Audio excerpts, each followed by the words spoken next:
Sir, you're charged with especially aggravated kidnapping. You're also charged with aggravated assault, and you're charged with theft of a firearm worth less than $2,500. You're talking about stuff that is not relevant.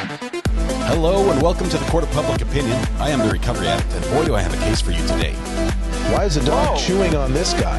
I think they have got the wrong guy there. Got the wrong guy, and the dog was biting him. He roughing him up quite a bit. There's a lawsuit. You will bring the jury. 9 out of 10 judges prefer watching the Recovery Addict live stream in their courtroom.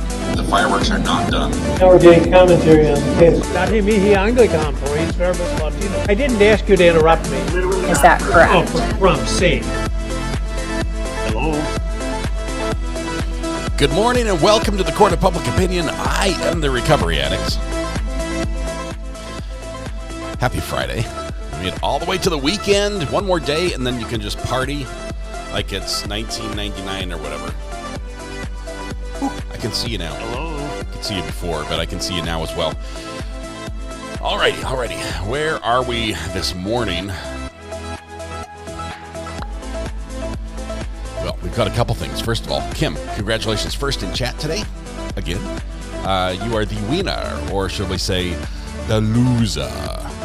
Your promptness, your punctuality, your perkiness in the morning, I don't know if that's the right word, has brought you a punishment. I was trying to do with alliteration. It got me in trouble. Yes, we're going to punish you for your promptness, and you're going to be sentenced to internet ownership. Everything IP-related worldwide is your responsibility for the rest of the day, or at least until we go live again, around lunchtime-ish.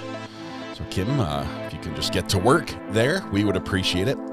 Red Pen gifted 5 memberships first thing this morning, just keeping everybody in green. Thank you for that, Red Pen. And now you have to deal with the consequences of that, which is, fast chat. No timeouts for those who are members. One of the perks of being a member. Thank you very much, Red Pen, for your generosity and sharing that with others. I heard I got a shout out from Megan Fox. Thank you, Megan. Appreciate that. Let's see. It's not 1999. We're a little past. Little. It's like it's almost 1999. Let's see. Whoa. A little bit of puberty strike right there. There we go. Better. What? No timeouts? No, just no slow mode, slow chat. You can't slow chat down for members. They can talk as much as they want. All right. Let's see. Kim R has gifted it to Jennifer. Jennifer, I'm not sure if you know this. There are rules regarding internet ownership. The first person in chat wins the internet, but there is some small print at the very bottom of the document in the agreement that states that if you, as the winner of the internet, choose to gift it to another person, you may do that, and it may be gifted a total of 1 time, which means that the recipient of the gift is now stuck with it, and they cannot re-gift it. So Jennifer Juniper, I'm just going to cross out Kim R's name on the record. I'm going to write your name in, and it will go down on your record instead. You are now the internet owner. Congratulations. Help yourself to the shopping page on our YouTube channel. You can scroll through all the items until you find an internet ownership certificate, which you are now eligible to download and complete by filling in the blank, which is your name. And you can put it up on the wall. Use it as a cover sheet for your CV. It's ready. It's ready for that. It's ready. You are in fact the owner of the internet for at least today. You're going to do great, by the way. You're going to do great, Jennifer. Congratulations. All right. Let's see. We had a 6-year-old boy wandering the streets yesterday at 4 a.m. His mom was found, 3 miles away. That is terrible, Stephanie. I was bad enough just with a 6-year-old boy out on the street, but the murder. Oh. We still haven't found the gentleman wanted for the, I say gentleman loosely, wanted for the murder of his grandmother in my neck of the woods. And it seems to be getting, closer. We've got the marshal service and everything. Everybody's here. Everybody's here looking for him. So, and nobody can find him, even though he appears to have no experience in the outdoors, is sleeping with a blanket and carrying water jugs and walking through people's yards in broad daylight. And the finest of our finest here in North Carolina are not able to locate him. So that's happening. All right. Welcome. Good morning. Good morning to y'all. Last minute birthdays. There's a darn form. Use the form. Thank you, Red Pen. We're going to have to put that on the Festivus grievances. The birthday, last minute birthdays, right? It goes on the Festivus grievances. Final call for birthdays right now. So we'll get that underway before we dive right in to where we left off on trial this morning, which we still have some more computer stuff to go through. And it is. Oh, I see the birthdays right there. Oh, it's the birth of true crime today. Like the person, not like the event. All right. Pause that right there. Okay. Got it. All right. We have birthdays for Casey, Suzanne, and true crime. I'm not waiting. Y'all should have filled out the form last week, says Josh. Thank you. Let's celebrate. No, they shot somebody else, I think, Kimberly. There's a different person they shot. That was the 13-year-old. Yeah. This is a different murderer. Happy birthday. They're looking You for, look good. allegedly. All right, everyone, stand up wherever you are. Take a deep breath, shoulders back. Project your voice to the back of the room. Blend your voice with your neighbor and warm up with me, if you will. La, la, la, la, la, la, la. We're going to sing happy birthday to Casey, Suzanne, and True Crime.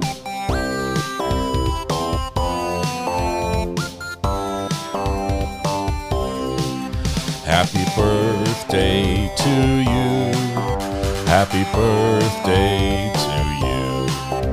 Happy birthday, dear Casey, Suzanne, and True Crime. Happy birthday to you. First try. Casey, Suzanne, and True Crime. There are many wonderful days. Many, many wonderful days. Today is your special day. And I realize there are a million places you could be and a million people you could have celebrated your day with, but you chose to be here with us. The privilege, pleasure, the honor, the joy. That's ours. Hopefully we can return that joy back to you, make your day a little more special. Begin by helping yourself to free pancakes at Denny's, IHOP, Village Inn, Waffle House, McDonald's, Tammy Dunlap's House, Andy's Grill, Bob Evans, and Cracker Barrel.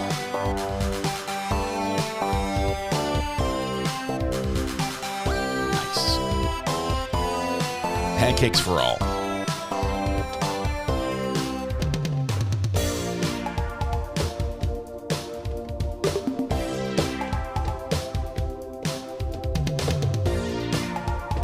I'm playing the Congo drums today. That's what I'm doing. Air Congo drums, but it's really my desk. Happy birthday as the dancers continue their dance and the celebration goes on. The song will end. The party will not stop. Twirling over the coffee machine. Don't twirl back, though. Once you've got the mug full, walk carefully. Use two hands. Unless you've got one of those cool devices. Have you seen the little coffee cup holders that let you swing the coffee cup and it never spills? It's a thing. It's a thing.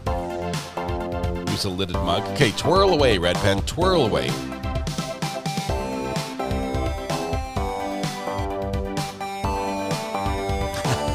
John Davenport. Happy 32 months as a member, but even better, 17 years with my wife. I'm glad that's even better. If you had said, oh, drum solo coming up. Happy 17 years with my wife, but even better, 32 months with her, you'd be in trouble. Help me with a drum solo here, everybody. John, I know you play the drums. You can do this. Here we go. Beautiful, beautiful, beautiful. It was fantastic. Thank you. Congratulations, John, on the anniversary. Tell your missus, your better half, that she's a patient woman and amazing. And I don't know how she puts up with you. So, congratulations. All right. Good morning. Good morning. It is Friday. It is Friday, and it's getting a little. Birthday. You look good. It's getting a little bit nippy out there for much of the country.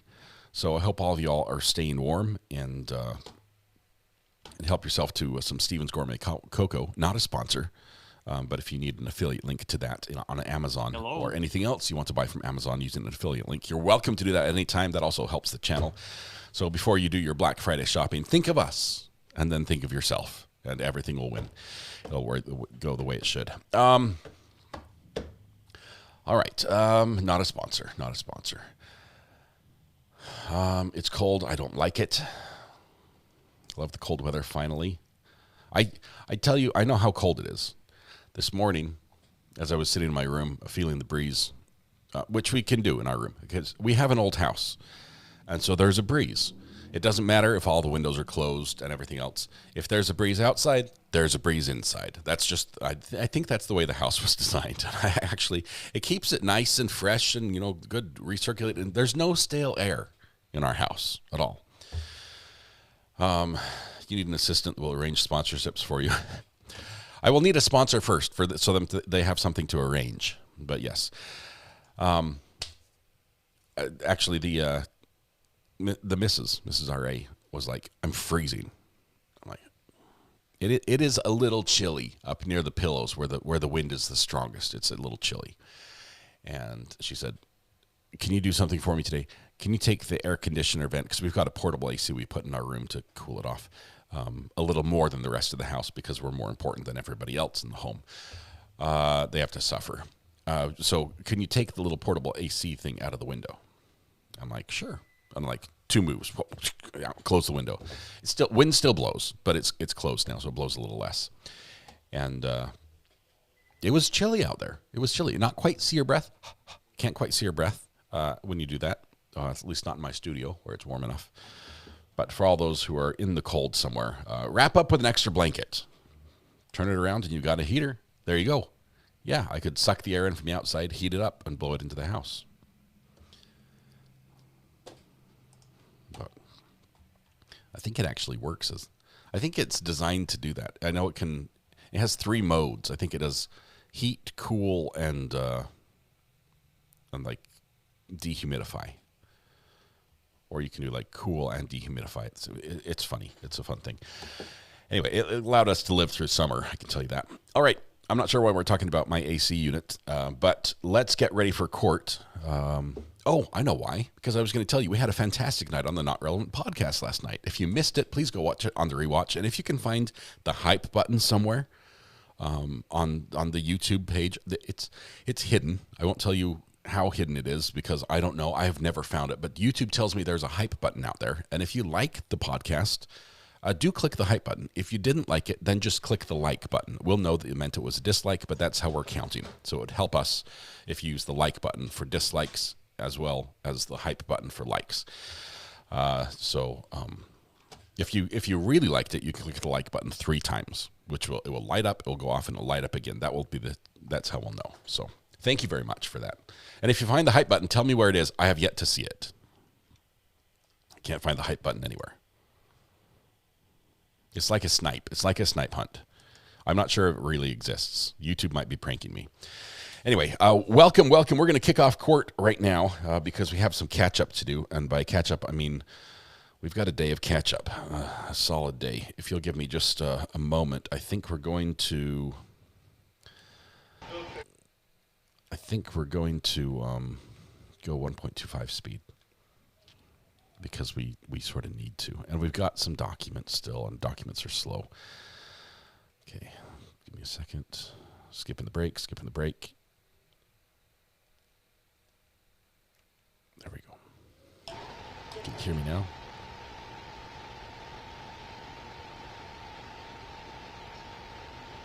This audio is lay bad. Did we do this before? Stop. Where did we get to?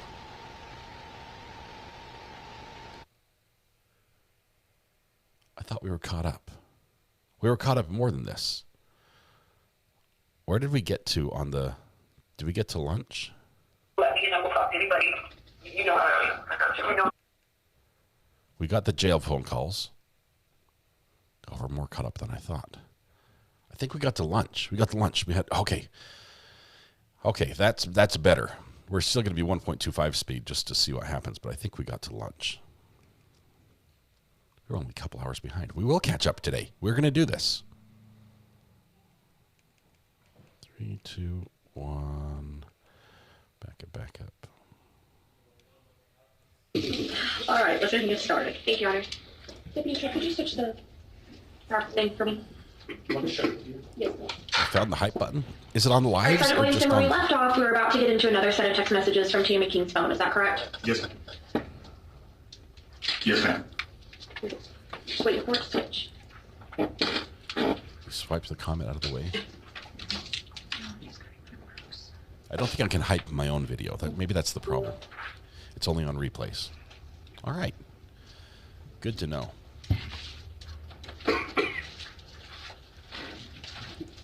All right. Where we were previously, we were on a PowerPoint, but this is a different document within that same USB drive. Is that correct? Yes, ma'am. And explain to us what is this that we're looking at before I start scrolling?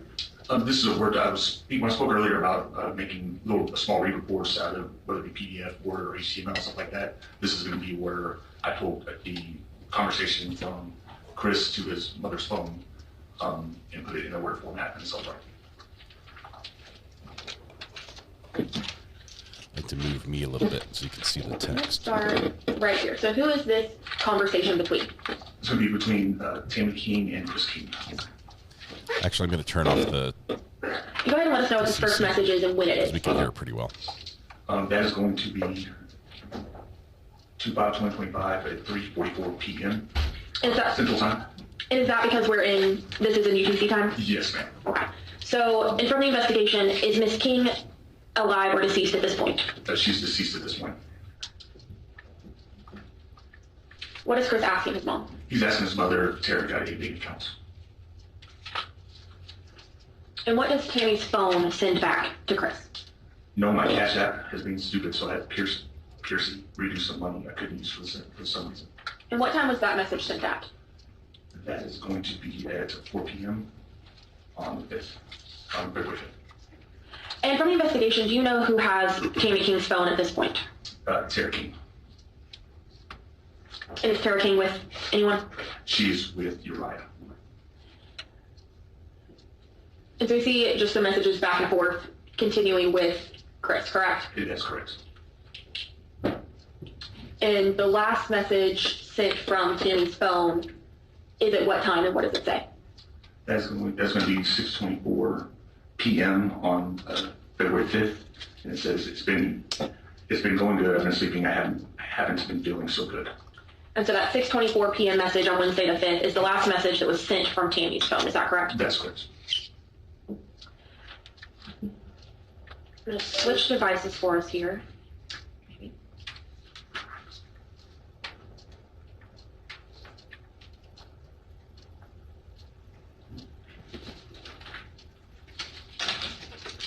And did you approach looking at Uriah's phone similarly to when you looked through Tammy's phone? Yes, ma'am, I did. Okay.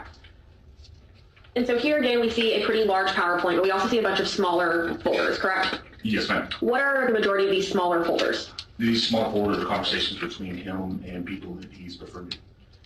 So let's start with this between someone that says labeled Uriah and Cole. Is that okay? Yes, ma'am.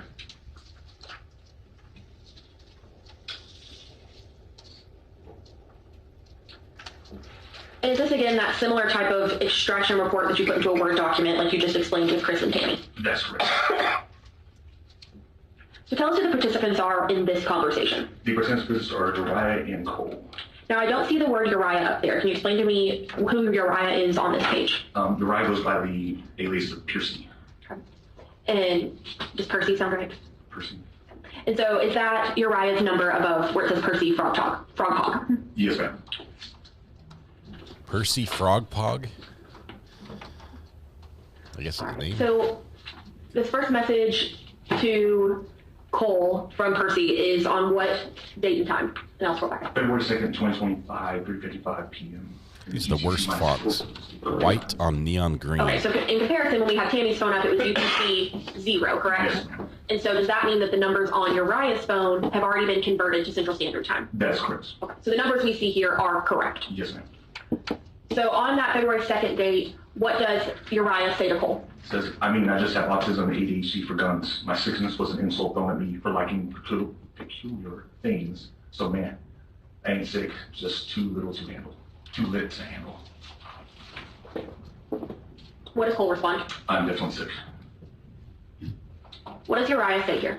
I want to watch 556 shred someone's flesh off their body in slow-mo. What day and time did he send that? That is going to be February 2nd, 2025 at 3:56 p.m., just 3 days before Tammy's murder. And do we know what Tammy was killed with? A AR-15 rifle of 5.56 caliber. Is that the same type of 5.56 that's being referred to? Yes. What does he say next? But like, is to test its capabilities. And Cole thinks that's funny. Uriah tells Cole a few days ago she passed out in school and the teacher just left the classroom. He was referring to Tara passed out in school. This is still on that February 2nd date? Yes, ma'am, it is. Okay. Then what does he say about 4:05 p.m. on that February 2nd date? Could you scroll it over something? I don't remember much, to be honest, just that I snapped with an AR in my hand under the carports.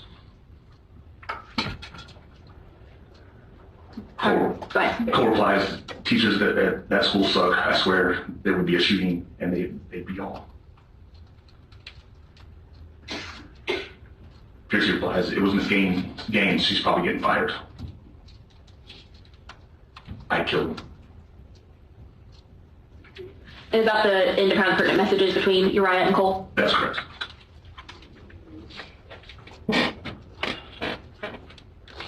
All right. And I'm going to go to a message set next. Which one was next in your investigation? Uriah and Scoop.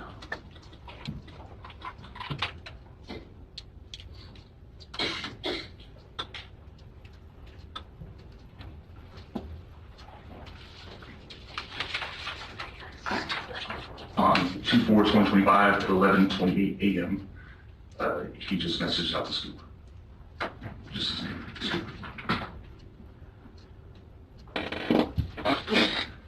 Uriah tells Scoop, good news, man. And just to be clear, this is the day before Tammy King is murdered, correct? Yes, ma'am. This is 2/4/2025, 11:28 p.m. Piercy tells Scoop, got money, guns, and drugs to sell. The diamond drill and my coins are too. We're making bank and living together, homie. Fuck a struggle. We're gonna have a fucking blast.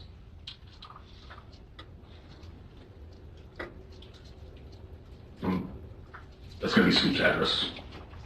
What date is this? That is on 2/5/2025 at 8:57 a.m.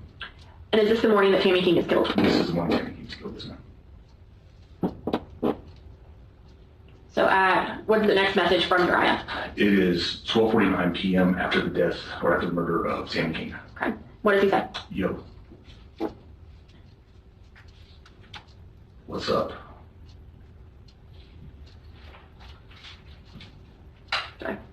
Scoop replies to him, I was like mad asleep when you texted me this morning, so I was trying to get you to tell me what you were telling me again. I was completely fucking out of it. Excuse my language. And he says, I can go to yours. Got thousands of dollars. Guns. Old coins. A diamond. I got you. I'll pay whatever bills you need.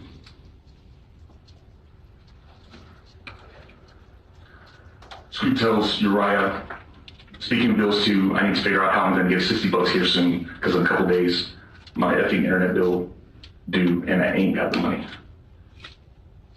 Thinks this money's going to last forever. But So we have till Friday. So fast. Uriah replies on 2/5/2025, so the day of the murder, 2:48 p.m., that Friday is when I leave. And do you have Chase Bank? The focus is Scoop really replies off. no. It's also He just asks hard to for read. Uriah to call when he gets a chance. And he asks her, are you talking about the Chase mobile app? Uriah replies, yeah. And Scoop says that he downloaded it. Lindsay, thank you. I'm going to go read that.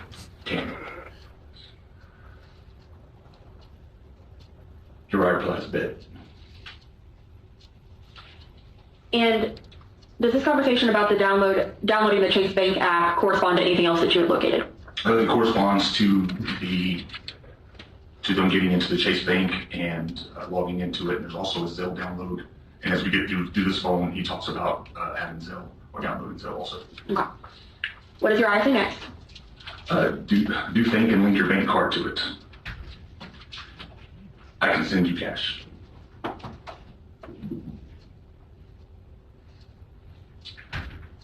Okay, thank you.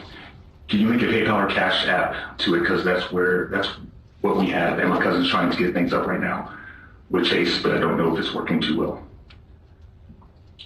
I mean, Zelle works too. It takes any bank, and I use your number to send it. And I correlate with the Zelle download we saw on Tammy's phone. Then we have kind of a jump again. What time is this? This is 2/5/2025 at 10:09 p.m. He says, yo, what's up? I don't know what does it mean. My bad, maybe. I had to run real quick. Because what Uriah's telling Scoop.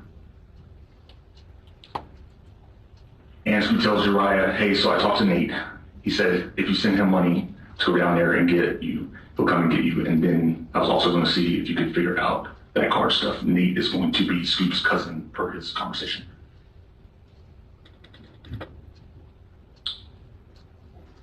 All right. That gets us to the end of that Uriah and Scoop file. Which one came next in your investigation? Jaden, Uriah, and Jaden.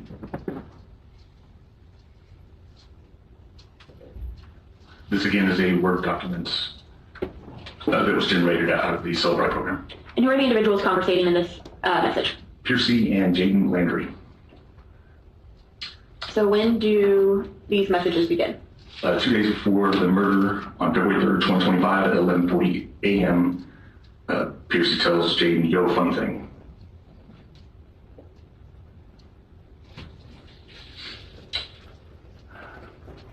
Mike's been having orgies with my girl's grandma, his girlfriend, and her girlfriend, her grandma's boyfriend.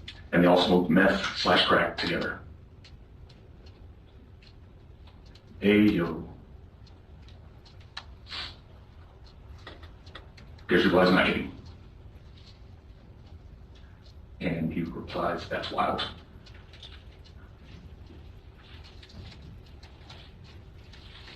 And I don't know what that means. I don't know what to say, is what he was telling him. He doesn't know I live here. He smells like drywall, and so does she. And so where is it that Uriah is stating that he lives? Uriah is stating that he lives at Tammy King's house, and he's staying under a table where he makes little shanty town in Taylor's room. Piercy tells Jamie they smoke so much crack. It smells bad. And he hates it here. He says, gonna kill him and go to his trailer to raid it, by the way. And this is still 2 days prior to Tammy's death? 2 days prior to Tammy's death. And he's referring to Mike. And what does he say next? Piercy tells Jaden, self-defense, because strange man I've never seen in the house, in quotations.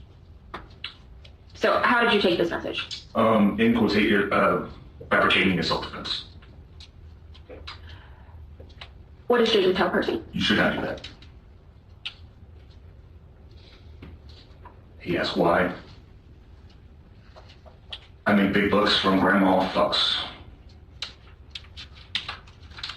But he says reason, he says why not? Because that's not what you should do.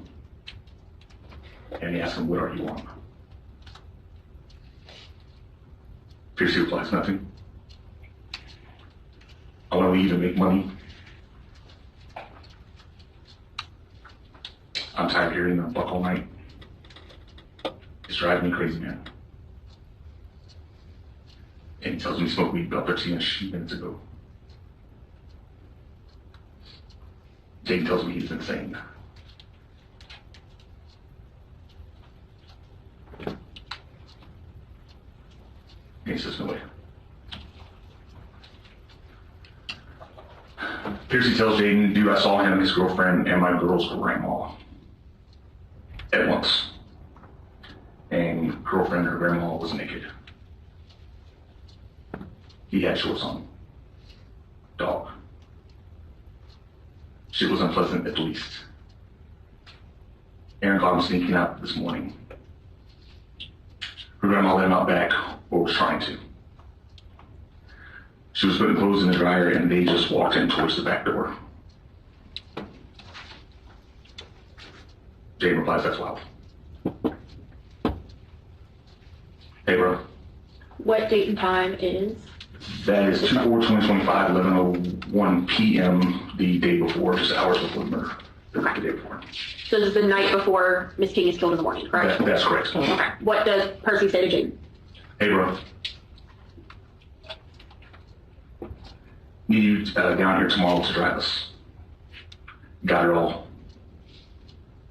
Guns, drugs, kit, and everything. Hydros. Perps. Tiva 833. Do you know what Ket, Hydros, Perps, Teva is? Ket would be ketamine, Hydros would be hydrocodone. I'm not sure what Teva is. And Perps are Percocets? Yes. Percy tells Jaden got a shotty, an AR, or pistol for you. Choose one. And Jaden says, he needs a pistol.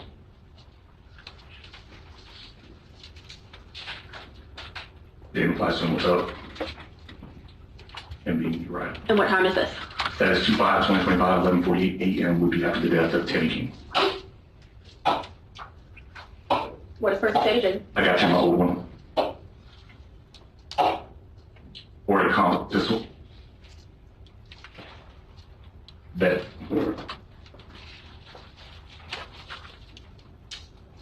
Pearson tells Jaden for performance. Also. And we just do. What's up with that Cash App?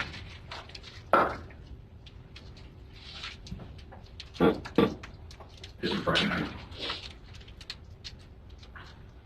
This is, gotta work later. I gotta work later, it's gonna work later. It's gonna work later. Jaden tells Piercy that, yeah, I'll leave here at 4 a.m.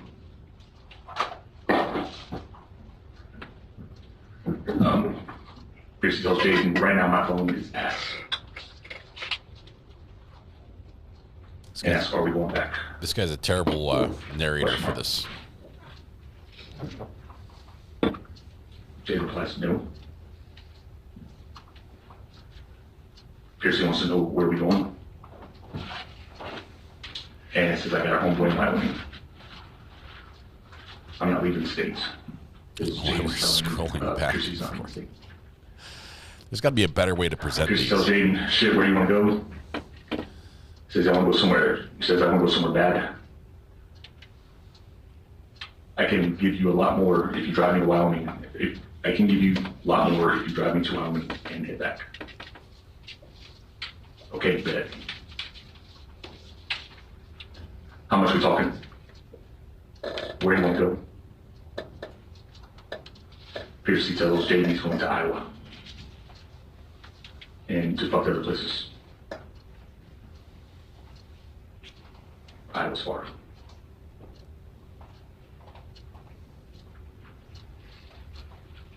I don't know. I did keyboard. Jaden tells Uriah, we'll see. But I don't know if I'll do it. Uriah replies, bet. For some money. Jaden says it'll be for some money. Piercy tells Jaden I have an inch of hundreds.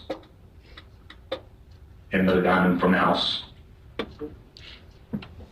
Still got antique coins.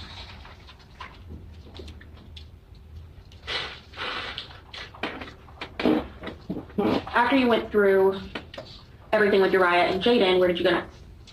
Next, I went to Nate. And earlier you said Nate was whom? Nate is the cousin of Scoop, according to Scoop. This is again a word format from the Celebrate program. And we see who's involved in the conversation. Nate and Percy. All right. Right here, what date and time is this? 9/12/2024 at 2:15 p.m. Okay. So is this just the start of the conversation of the whole time that Nate and Uriah have corresponded? It is a yes, ma'am. So if I scroll forward, will I get to a more pertinent date? Yes, ma'am. Okay. This is Snoob and Uriah, right? Now texting each other. This will be where I'm starting. Okay. So what is our date and time here? 2/5/2024, 9:40 a.m. And this is, in fact, in the same hour that Tammy King is killed, correct? Yes, that's correct. All right. What does Uriah say to me? Said, it's Tony's friend. I got 10 grand or so in guns. Need to move. Now. They're desperately looking for a ride to anywhere at this point. They ask, you need to go to Wyoming? And Uriah replies, wherever is a safe place. He's trying to get to Wyoming, to Iowa, to Mexico. Uriah tells me he cannot be in Texas. They just need to get out of Texas with the guns, okay, the let me call cash, Tony and see what I can do. the jewelry. And he says he has to move soon. Nate asks where to call me. And he'll be my advice girl's cash app. Sierra Cincinnati. And is that a cash out handle? Yes, ma'am. Here says, gotcha, I'm gonna do it in a sec, right into a spot. And what time is that at? That's gonna be 2/5/2025 at 1:32 p.m. See if I can bring his voice up a little bit. And he wants to know what part of Texas it's from. Uriah replies, Lee City, Dickinson, Bay Cliff area.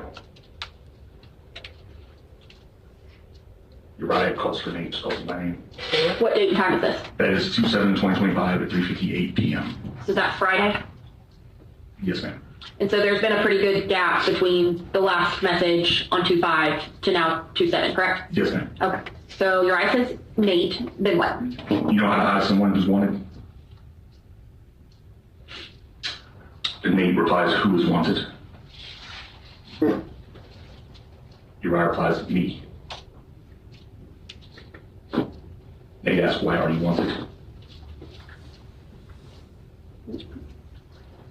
Nate asks him to call him. He says he can't. He'll trace. Part of this problem is these are teens texting each other. He says, what did you, Nate says, what did you do? I'm not the FBI. Uriah replies, self-defense. What's the plan? Self-defense. No ID, no license, nothing. I'm taking all the guns, cash, and And he jewelry. says, download WhatsApp and Messenger. And those conversations stop. And as we previously spoke about, that WhatsApp Messenger is often encrypted. And I just kind of I lose the conversations from there.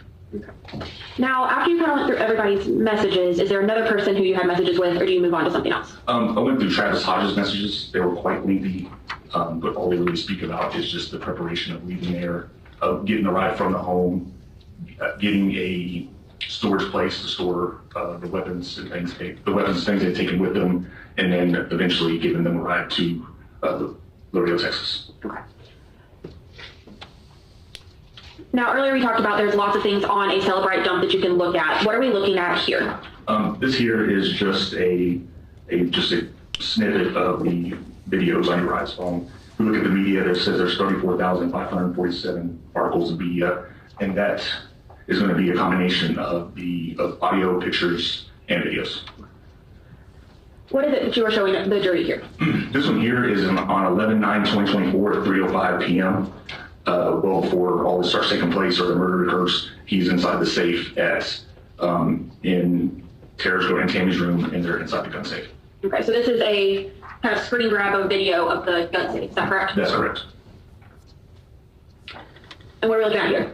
On 1/15/2025, I found a photo on Uriah's phone of all the safe codes.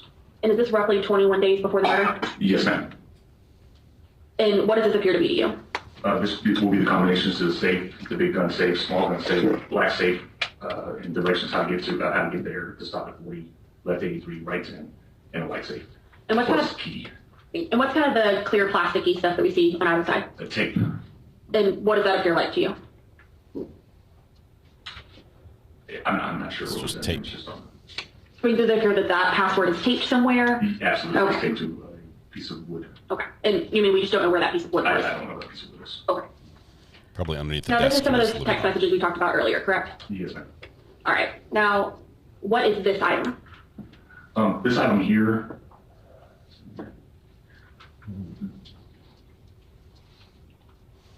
Suitcase jewelry. this item here is that Tara and Uriah go into Tammy's room, and what I consider a setup for this murder.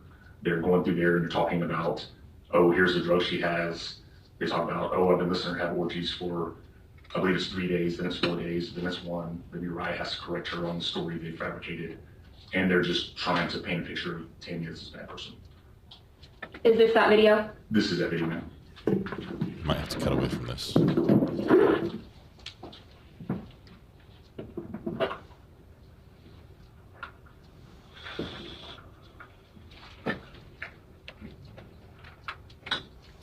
I don't know where she is during this video.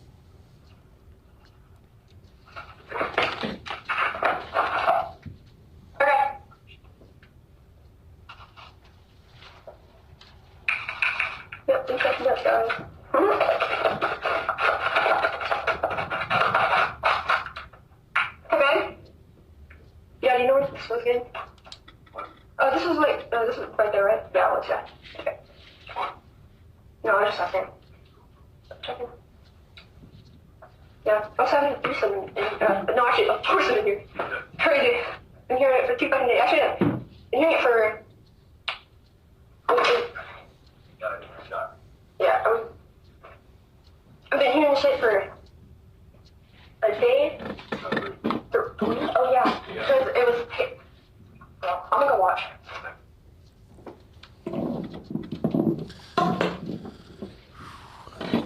And we go back to those messages we've already looked at on the Word documents, correct? Welcome back to the gallery.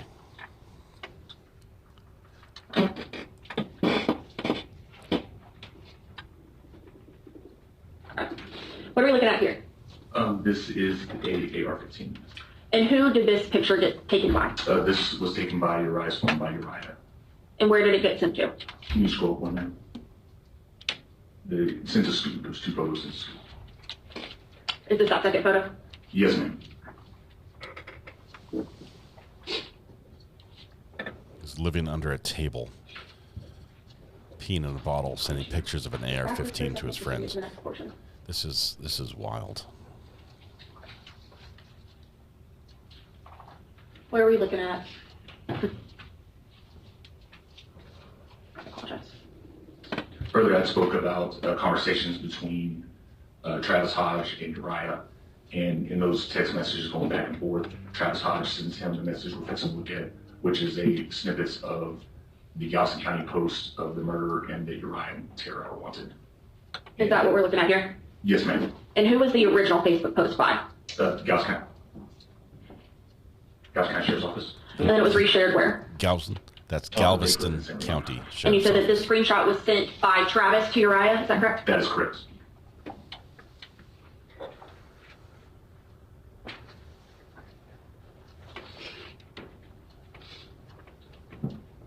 Let me get it correct.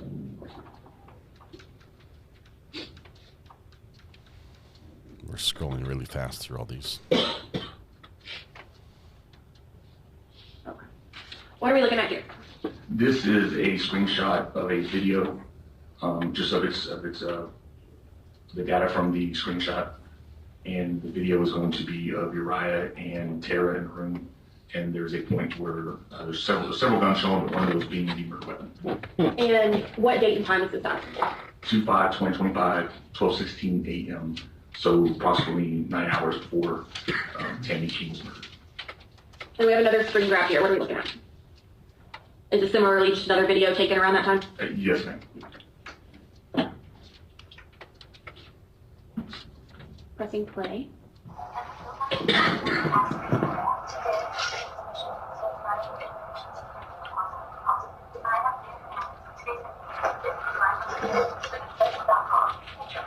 What is it we're looking at? Oh. There's the firearm right there, a small snippet of that. The drugs in there are hydrocodone, pills of hydrocodone with acetaminophen, and then the white crystal stuff is methamphetamines, or could be fentanyl mixed with something else. So miscellaneous drugs are what kind of dumped in this lab, correct? That's correct. And you said there was multiple guns? There's another video that's going to show all the guns there. There were 3. And this one here, you could see that the murder weapon. This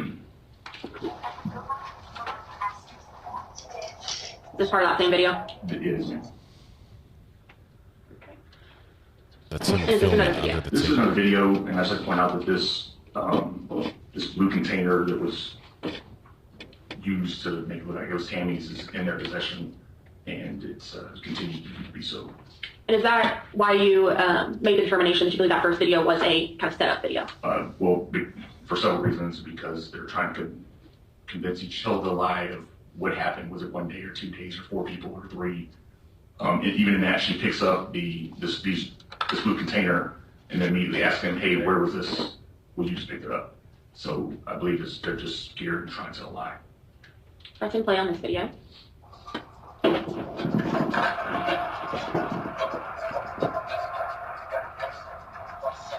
And this here is another weapon. I have a screenshot there after of the serial numbers. We kind of cruise it kind of fast in the video. Is this the screenshot you're talking about? Yes, ma'am. It is a Ruger, and the serial number is 856-97352, and that is the murder weapon. So we have that firearm in Uriah's hand after midnight on the day that Tammy King is murdered. That's correct. Now, I know we've gone through kind of some pullouts of both Tammy and Uriah's phones. And we talked about this kind of story that Tara and Uriah are telling about Tammy doing drugs or having orgies or being abusive. You also went through Tammy's phone in its entirety, correct? That is correct. Was it clear if Tammy was in a relationship with someone? It was clear. Who was she in a relationship with? Terry. Anywhere in the conversations between Terry and Tammy, did you find any comments about including other people in their sex lives? I know when I specifically looked for that type of activity to see if I've seen text messages, videos, pictures, or any other data, and I did not find that. And did you look in only with her messages with Terry, or did you look for that type of information in Tammy's entire phone? I looked in the entire phone. And then also, let's talk about some of the allegations are that Tammy engaged in drug use. Did you also look for that within Tammy's phone? I did. What did you look at? She smoked marijuana, I believe. Anything alluding to her smoking methamphetamine or ketamine or cocaine or anything of that sort? Not at all. And were there any messages, say, between Tammy and Tara or talking about Tara where it seemed as if Tammy was physical or abusive to Tara? No. I'll pass this witness, Your Honor. So what you're alleging is methamphetamine there. Are you saying that belonged to Uriah and Tara? If you could be more specific, sir, because there are several videos of a white crystal substance. Well, you got the one that's the plastic container. You got the one that's the little plastic envelope. Are you saying that those were Uriah's and Tara's? That's what I believe, yes, sir. And you believe that they were just trying to plant the picture to show that it was not it was Tammy's? Yes, that's correct. Why do you think that? For several reasons. One, I didn't find any kind of drug usage of that nature on her cellular device. And then the medical examiner's report did not show that she had drugs in her system. How long after you use drugs will it show up in your system? How many days? It depends on what it is and how much you use. Marijuana can stay in for 30 to 45 days, depending on how much you hydrate yourself, things like that, or what kind of test it is, a hair follicle or urinalysis. Because the drugs like fentanyl and methamphetamines and such stay in your system for about 3 days. Most of the drugs that we test for as far as that goes don't have a long shelf life in the body, correct? It depends on the amount you use. Okay. So, just because she's, let's say, not necessarily a heavy user doesn't mean she's not an occasional user. Where I'm going with this. I didn't find that she was a user at all. Okay. But you're just basing that on stuff on the phone, right? I'm basing that on what I did not see, yes, sir. Okay. Just because it wasn't in her blood doesn't mean she hasn't used it at other times. Where I'm going with it.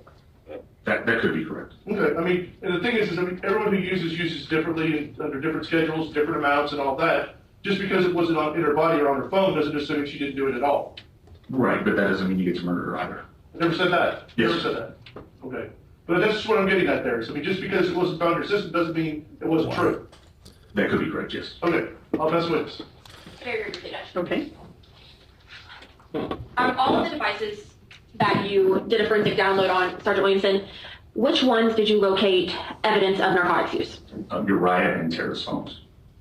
Of the devices that you downloaded, which ones did you see evidence of firearms?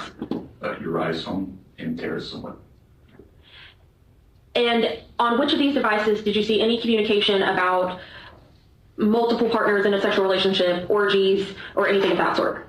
I'm not sure I've seen that at all. I did see a lot of sexual activity between Uriah and Tara on their phones. And any discussions about those sort of orgies or foursomes, was that on everybody's phone or just some people's phones? Uriah was making those allegations outward to other people. How old were they? Who, sir? Uriah and Tara? They were adults. 17 and 18, right? Yes, sir. Okay. How old was Tammy? I don't know. She was 62. Thank you. Okay. I mean, the older we get, presumably the smarter we get, and don't leave as many trails as opposed to being younger, correct? Sure. I mean, human nature, as you get older, you sort of learn what you get in trouble for, you know, as you get older. Right? Some people learn from their mistakes. Some people don't. I got you there. I'll pass the witness. Okay, thank you, Sergeant. Have a good day. Wow. Calling next witness. State would call Sita Patney.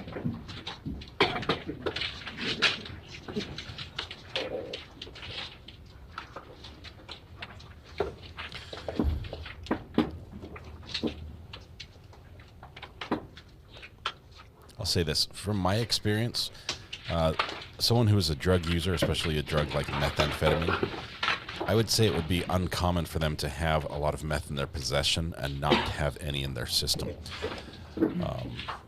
Typically, when they score more meth or more drugs, there would be an initial period of use as well. It's generally not, well, now that I've got some, I'll just save that for later. Although that can happen in a short while, generally there's a use correlation with the acquisition.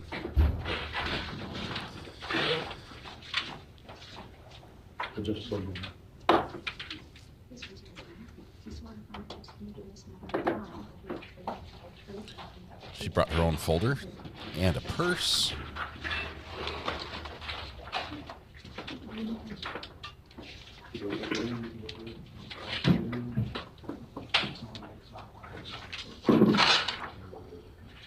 You may proceed.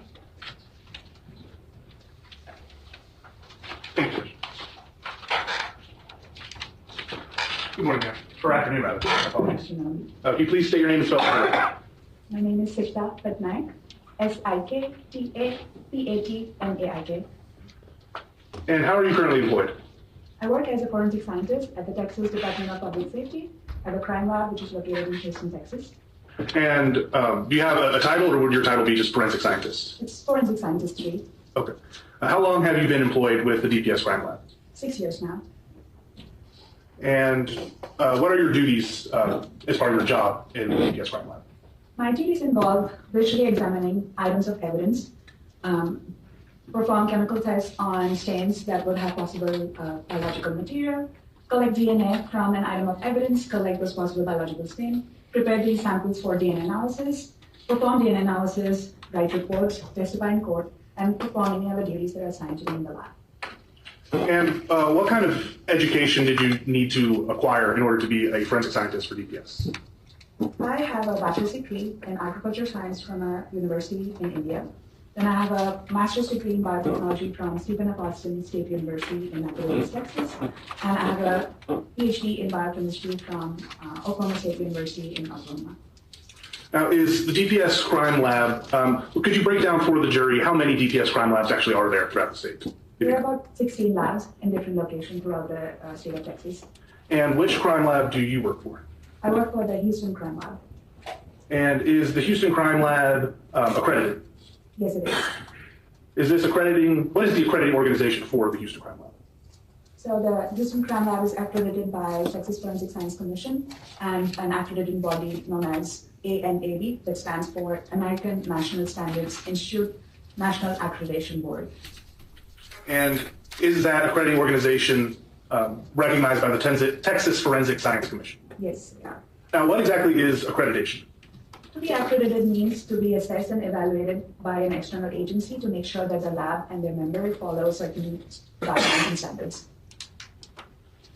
And is the accreditation recognized and accepted internationally? Yes, they are. Have you been proficiency tested in your specific discipline? Yes. Now, what is your discipline? Or I guess, what's your specialty? That'd be a better way to put it. I performed so DNA in our lab is divided into three parts. So the first part is called the biology or the screening or forensic serology. So these words are interchangeable. Then the second part is called the DNA analysis or the analytical part. And the third part is called the DNA interpretation. So currently, I'm trained on all three of the parts. And which of those three parts were you involved in with this specific case? For this case, I was only involved on the first part, that was the biology or the screening. And you have been proficiency tested in the biology part, correct? Yes. When was the last time you were proficiency tested? Spring of 2025. And what were the results? I passed.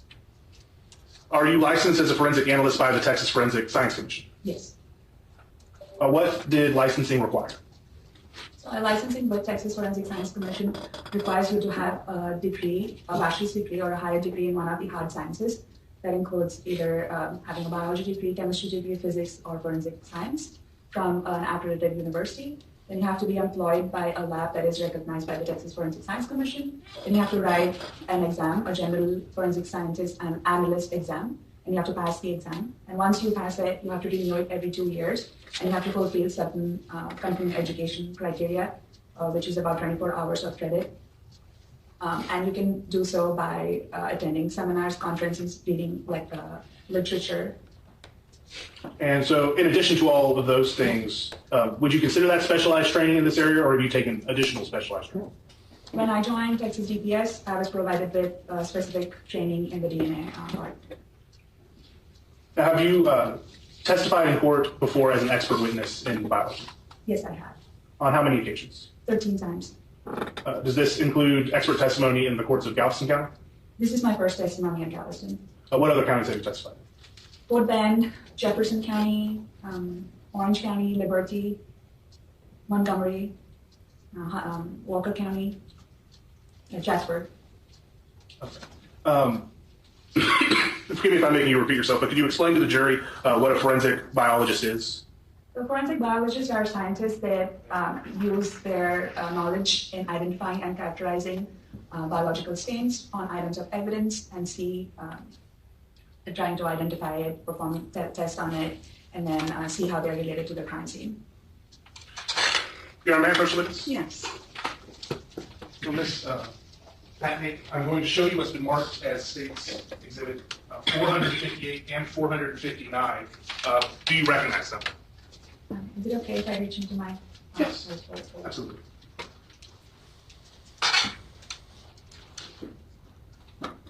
She's got something in her purse. Not sure what it is. Oh, she brought her own gloves and they're orange. Love it.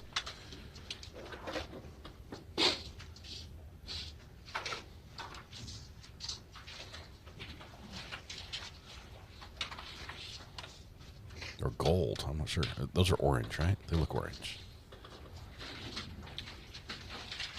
She doesn't even want to pick them up without. Your Honor, is it okay if I look at my notes? Yes.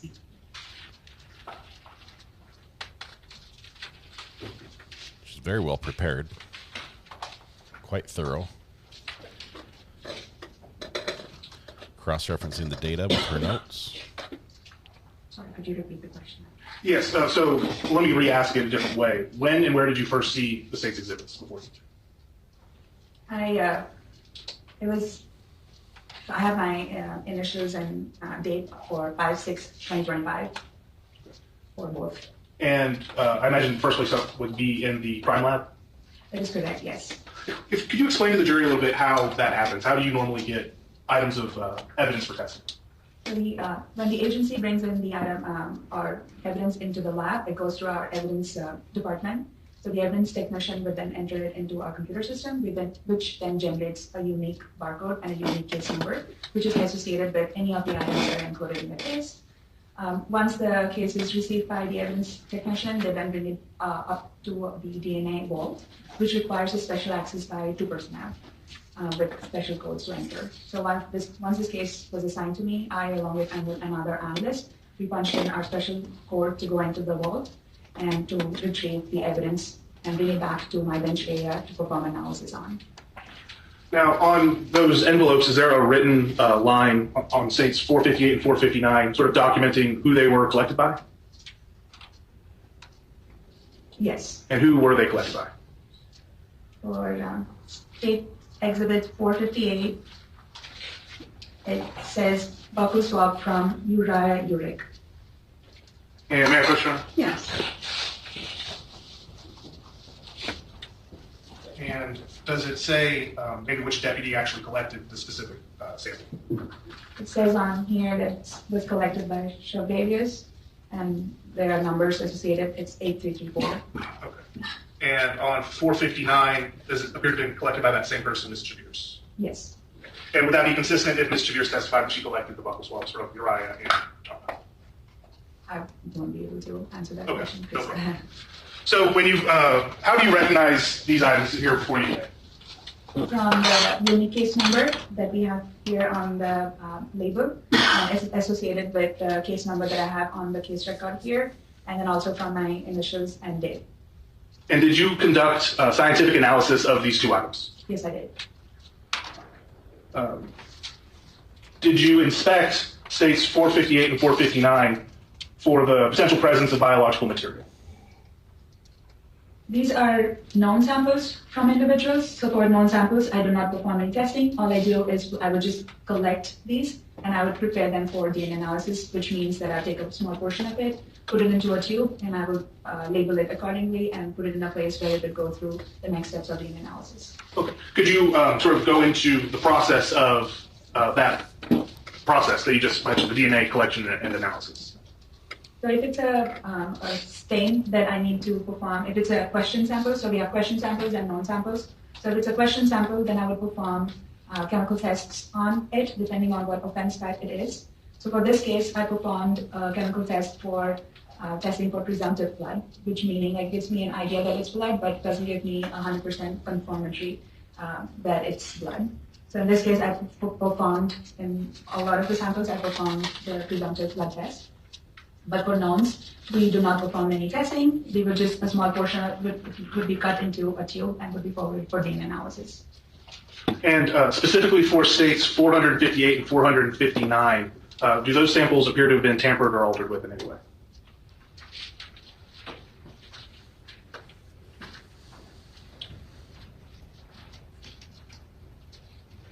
I have it in my notes that they were properly sealed and not tampered with. So is there any indication that prior to your conducting a scientific analysis on these items that they were tampered with? No, not according to my notes. All right, this time State would move to admit states 458 and 459. Vote, Judge. States 458 and 459 will be admitted. It's a long process of getting those admitted, but we got there. Ms. Pettig, I would like to ask you now sort of about your how you document your findings in your analysis. Do you generate any sort of reports as part of your process? Yes, we generate at the end of my analysis. As I'm performing my testing, I'll be taking notes for my bench notes, and at the same time, at the end of my analysis, I would generate a report. And what are you documenting in that report, generally speaking? So the report generally would have if or any test that I performed and the results of the test that I performed, then if the item was collected or was not. And if for items of clothing, we generally collect possible trace or apparent trace, which is basically collecting if there's any loose hair or any other debris, then we collect those for our trace department. So if the agency requests for a trace analysis, then we can forward those for trace analysis. So these generally would be the things that would be included in the reporting statements or in my report.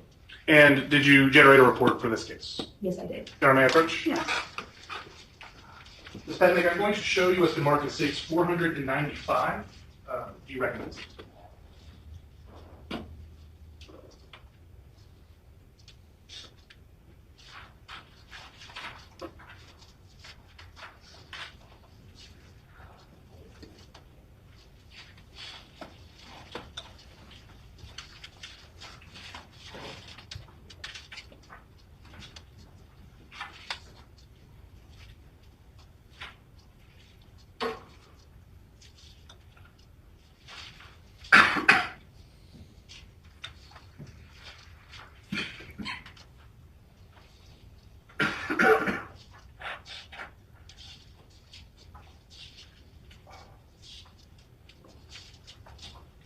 appears to be a redacted copy of the report that I have here.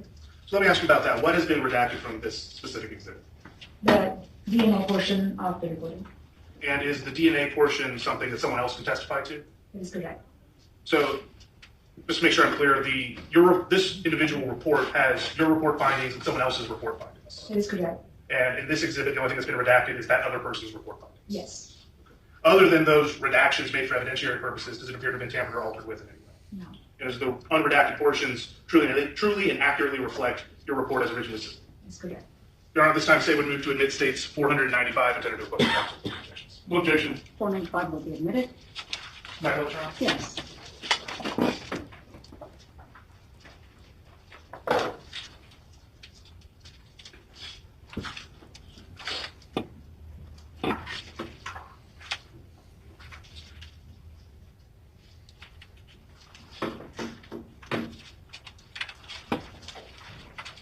So just to begin, let's start with the top. Is this that individual lab number that you were referencing earlier? That's correct. And what is that number? It's HOU 2502-02194. And as we kind of move down the top of page 1 here, we can see that it came from the Galveston County Sheriff's Office. Is that correct? Yes. And who are the suspects listed here? King Tara Lynn and Urick Uriah Lee. And who's listed as the victim? King Tammy Sue. And we have 2 eliminations. Who are those? What is that? Arch Travis Wayne and Utah Terry. Moving on down, we start seeing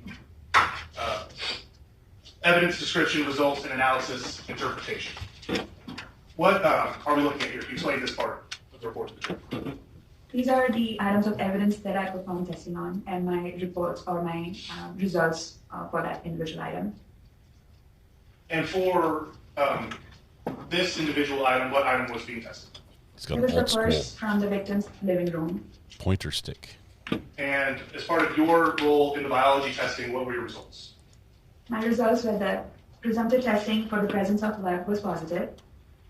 Then swabs were collected from this item and retained, and trace evidence was collected.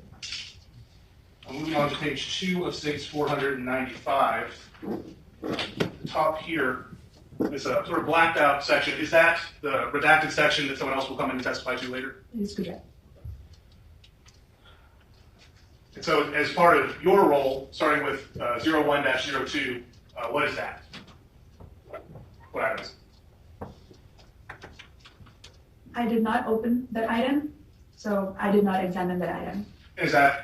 Why is that? Why would you not test that?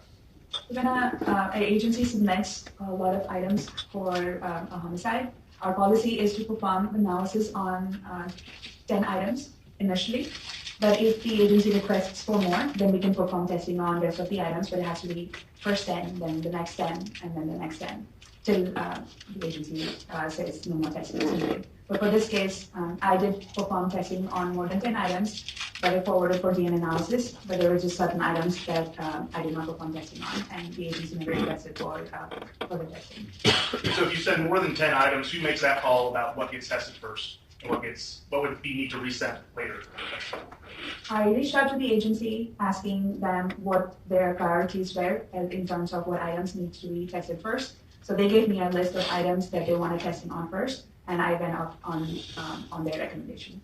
So if an item wasn't tested, as we see here in 01-02, 01-03, 01-04, and 01-05, that would be the investigating agency telling you to have priority for other items first. Is that fair? That is correct. So moving on to 1-06-AA, what item is that? Let me ask this first. Was this item tested? That is correct. Yes, it was tested. And what were the results? Results were that the presumptive testing for the presence of blood was positive, and this item was collected and retained. And then going down to the bottom of page 2 here, to 01-07-AA, was that item tested? It was tested. What were those results? The presumptive testing for the presence of blood was positive. The item was collected and retained. Moving on to page 3 of states 495. At the top of that page, we see an item 01-08-AA. Was that item tested? Yes, it was tested. And what were the results of that test? Presumptive testing for the presence of lead was positive. The item was collected and retained. Yeah, might have omitted this part here. Going back to 106AA, what is the item that was tested? The item was swabs from stain on blue sheet from victim. And on 1-07-AA, which item was that not tested? Swabs from stain on tan sheet from victim. And this most recent one I asked you about, 1-08-AA, what item was that? The swabs from stain on white blanket from victim. So moving on to 1-09-AA, what item was that? Swabs from stain on light blue sheet from victim. And was that item tested? The item was tested. What were the results? The results were presumptive testing for the presence of blood was positive. This item was collected and retained. And moving down the page, we see 1-10-AA. What item is that? It was the item 0110AA. Yes. Swabs from stain on Yogi Bo from victim. Do you know what a Yogi Bo is? I do not. Yogi Bo? Fair. I did. What was it tested? It was tested. What's a Yogi Bo? And what were the results? The results were presumptive testing for the presence of blood was positive. This item was collected and retained. Moving on to 01-11-AA. What is that item? This is the blood card from Tammy Sue King. And was it tested? This item was tested. What were the results? This item or portion of this item was collected to be used as a known reference sample. Do you know how blood cards are collected and sent to the lab? Usually get them from the MA's office, but I do not know anything other than that. You don't know for sure in this case? Yes. On item 0-12-AA, what item is that? The buccal swabs from Tara Lynn King. And what did you do with that item? This item or called the Yogi Bo a was love collected sack. to be used as a known reference sample. Like a 6-foot beanbag, massive. And then moving on to page 4 of the state's exhibit, at the top here, we're looking at item 01-13-AA. What is that item? The buccal swabs from Uriah to Lee Urick. And what did you do with that item? This item or portion of this item was collected to be used as a reference, known reference sample. We're kind of backtracking a little bit here. Looks, correct me if I'm wrong, but the 3 known reference samples are come from the blood card of Tammy King, the buccal swab of Tara King, and the buccal swab of Uriah. Yes, and there is one other known sample as well. Okay, is that later on in the report? Yes. All right, we're going to take a quick bathroom break. Break. All that's adjourned. We'll start back up at 3. When you gotta go, you gotta go, and they gotta go. So we'll give them just a moment to take their break. We are almost caught up with yesterday's. We'll be starting today's in just a moment. Break's over. Sit down, So kind everybody. of picking up from where we left off, we have kind of a different number here with 02-01. What item is this? That's a pillow from Tara Lynn King's bedroom. And what were the results of your testing on this item? Presumptive testing for the presence of blood was positive. Samples were collected from the item and retained. Why is it Trace redacted? evidence was collected. And moving down, we see another item, 03-01. What item is that? Pillow from Tara Lynn King's bedroom. And what were the results of your analysis? Presumptive testing for the presence of blood was positive. Samples were collected from this item and retained. Trace evidence was collected. Moving on to page 5 here, we have item 04-01. What item is that? Pillow from Tara Lynn King's bedroom. And what were the results of your testing? Presumptive testing for the presence of blood was positive. Samples were collected from this item and retained. Trace evidence was collected. And moving a little bit further down that list, for this page rather, we see 2 items here that haven't been redacted. 0601 and 0801. Starting with 0601, what is the item that was tested? 22 magazine with ammo, 8 cartridges from outside Tara Lynn King's bedroom. And what did you do with that item? Swabs were collected from this item and retained. And now on towards the bottom of the screen here, what item is that? The 0801? Yes, ma'am. 1.22 long rifle caliber Smith & Wesson model SW22 Victory semi-automatic pistol, serial number UED0345 from Uriah Lee Urick. And what were the results of your analysis on that? Presumptive testing for the presence of blood was negative. Swabs were collected from this item and retained.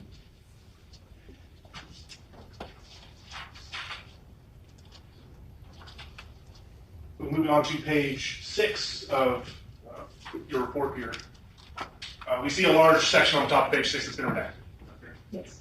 And then moving up, we see item 14-01. What is that? Buckle swab from Travis Wayne Hodge. And what was done with that item? This item or portion of this item was collected to be used as a known reference sample. And that would have been the 4th known sample that we discussed earlier. Yes. Were there any other items that were tested in your report? These were all the items that were tested and are in my report.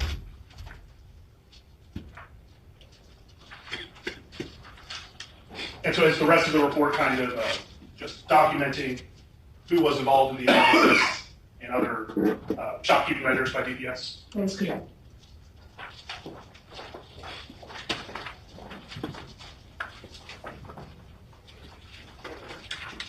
Pass it, Judge. Okay.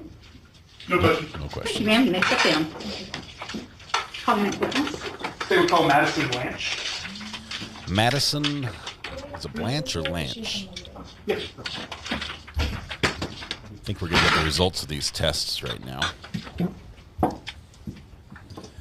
I do wonder what defense is going with on the defense, other than that the grandma might have been mean to them.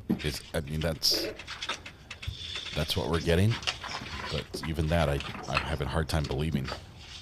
'Cause the story's changed so much.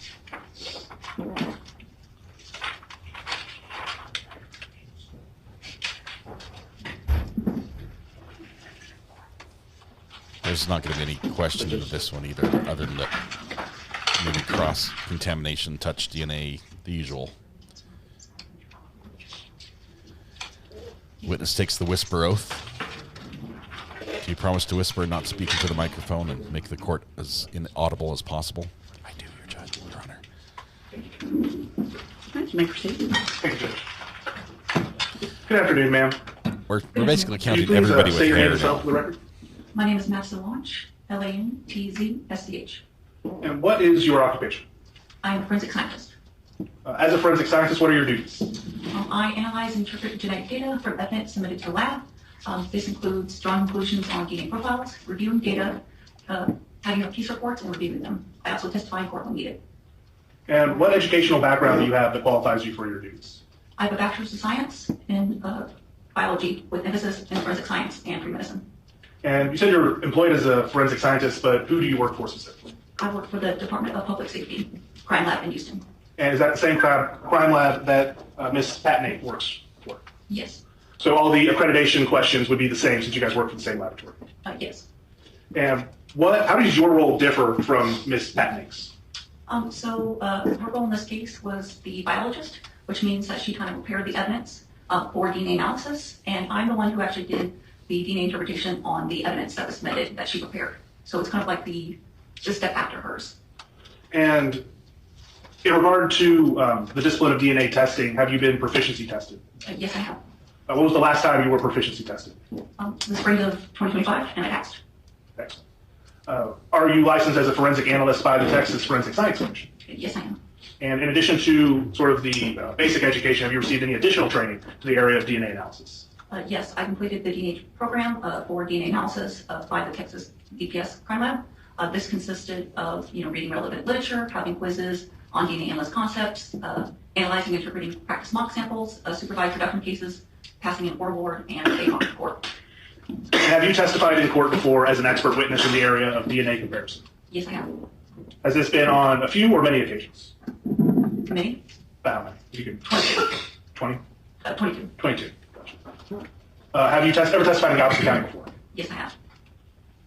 Can you explain to the jury, and speaking of DNA, what DNA is? DNA stands for deoxyribonucleic acid. It is the blueprint of life. It goes from everything such as our specific traits, such as hypercolor and bicolor, to the development of our organs and limbs. It is found in every cell in the body except for red blood cells. It is unique to every individual except for identical twins. And you get half from your mom and half from your dad. And where is DNA, what sources, let me rephrase that. Where can DNA come from? DNA can come from a variety of sources such as blood, sweat, semen, saliva, hair, and skin cells or touch DNA. Now, as part of your analysis, are you able to determine what source that DNA came from if you identify any DNA? No, we cannot. Now, how is DNA applied to a forensic setting? In forensics, we look at certain locations on the DNA strand to determine the person's DNA profile. We can make comparisons between evidence profiles and known profiles. Since every person's DNA profile is unique, it becomes very useful in identifying individuals involved in the crime. Now, is it possible to take DNA from biological material found at a crime scene and compare it with DNA from a known biological sample taken from a suspect and then make a comparison of those two? Yes, this is how we can tell if an individual is included or excluded as a contributor to the evidence profile. And that's what the comparison would tell us? Yes. How is a genetic profile from a crime scene sample or reference standard generated? So there's a 4-step process. So the first step is extraction, which is when you'll isolate and separate the DNA from the cells. The second step is quantification. This is when we'll see how much DNA is present in the sample. The third step is amplification, which is when we'll make millions of copies of desired DNA fragments. And the fourth step is load, which is when we'll load the sample onto an instrument called a genetic analyzer, which will then send information to a genetic software, which will develop our DNA profile for us. So does DNA, you said it was sort of the blueprint for each person. Is that a fair analysis? Yes. Does each individual's DNA differ from everyone else's? Yes, everyone's DNA is unique. Except for identical twins. Apologies. Except for identical twins, yes. Now, does DNA change over a person's lifetime? No, it does not. Did you perform certain DNA analysis in this case yourself? Yes, I performed DNA interpretation in this case. And when you perform that interpretation, what do you do with the data? How does it get recorded? So the data that's associated with the case, the evidence profiles and no profiles, all that has already went through the laboratory process before it comes to me. And so what I will receive is the DNA profiles associated with the case, and then the data that came from those 4-step processes. And then I will review them, and then I will start interpreting the DNA profiles. And once you've made those interpretations, do you record that in like a report or any sort of standardized format? Yes, I will type up the case report on my findings. And did you do so in this case? Yes, I did. Your Honor, may I approach? Yes. Ms. Launch. I'm going to show you what's been marked as Case Exhibit 483. Do you recognize it? Yes.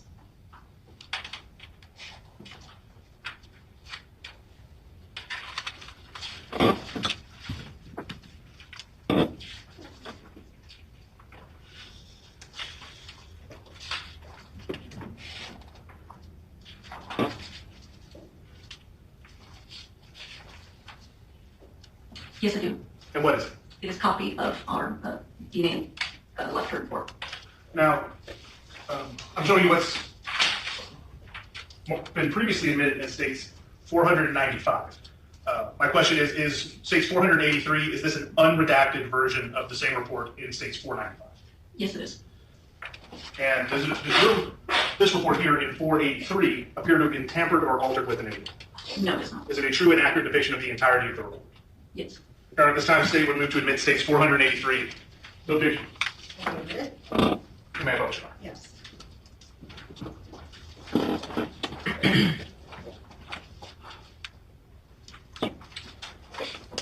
So, Ms. Long, on page 1 here, we see that first biology section that Ms. Batnick has already testified to. And on page 2 of this report, here, I'm going to zoom in to make it a little bit more easier for everyone to see. Thank you for that. We'll make it blurry to You see a compensate for your section zoom. called with the heading DNA. Is that a section that you prepared? Yes, it is. And what was tested on this item here? These were the swabs from the stains of the outside of the front of the purse. And what were your results after having analyzed the DNA data? The DNA profile from this item is interpreted as a mixture of 2 individuals for Tammy Sue King as an assumed contributor. Based on likelihood ratio results, Tara Lynn King, Uriah Lee Urick, and Travis Hodge are each excluded as a contributor to this profile. So the front of the purse So is let me ask a question about Tammy's blood. how you word your results. Because would you be surprised to know that a lot of people want you to just say, her DNA was in fact on this item? Mark, That's welcome. right. Stephanie, No, no. welcome. Are you Thank you able very to say much. No, not. So as far as what you can say as a forensic scientist, what are the various results that you would get from your research? Do you mean the comparison results? Or? Yes, as in like the likelihood ratios. So one way that we do comparisons is using a software tool called StarMix. And StarMix is just a tool that's used to help the forensic analyst perform statistical calculations and deconvolute profiles. And so the StarMix tool will generate something called a likelihood ratio, which is just a mathematical way to give weight to one scenario when compared to an alternate scenario to see how much more likely it is. That number that's given from the likelihood ratio is reflective of the strength of the comparison. So the higher the number or the higher the LR, the more strength there is for the initial scenario. So in terms of what I'd be saying with my report, I would be saying that the probability that the evidence I have is best explained if it came from the person of interest over the probability that the evidence I have came from an unknown, unrelated individual. Can you remember? Thank you, Selena, Ms. for Long, the I'm going to gift show of you membership. a mark that states 496. Do you recognize this? Yes, I do. And what is it? It is a graph of our likelihood ratio reporting results. Whatever the numerical value we get from that StarMix, you can have like a line graph and it would determine which reporting statement we'll be using. And did you prepare this graph yourself? I did not make this graph myself, but it is something that was given to me by our laboratory. Is it something that you utilize as part of your duties? Yes. Does it appear to tamper or alter with in any way? No. Your Honor, this time state would move to admit states 496 technical plus counsel. No objection. And may I publish it as needed in comparison with the So Ms. Launch, to Oh, show so I'm going to weigh in. And the jury this graph, could you sort of explain each step along the way? So the first one on the left is exclusionary, or this would be like exclusion. So this would be meaning that an individual is excluded as a contributor to the evidence profile. To the right of that would be limited support for exclusion. That means that there is some but not definitive support for excluding an individual. The next one would be uninformative. That means that both scenarios are equally likely to one another. So both they could be like you can't really draw too much weight to that result.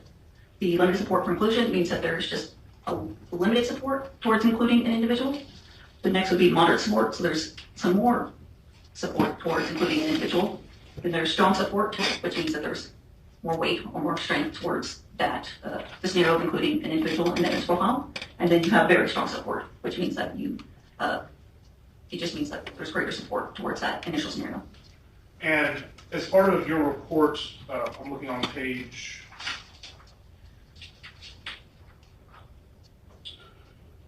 I believe it's page 11 here. You see a chart. Is that just a different way to express that graph that we've admitted evidence here? Yes. So the minimum section for very strong support is 1 million in the likelihood ratio? Yes.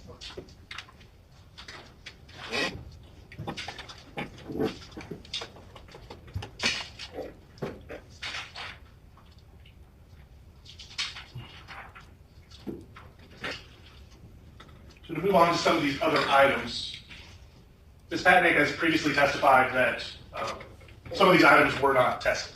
So I'm going to skip over those and go down to item 01-06AA.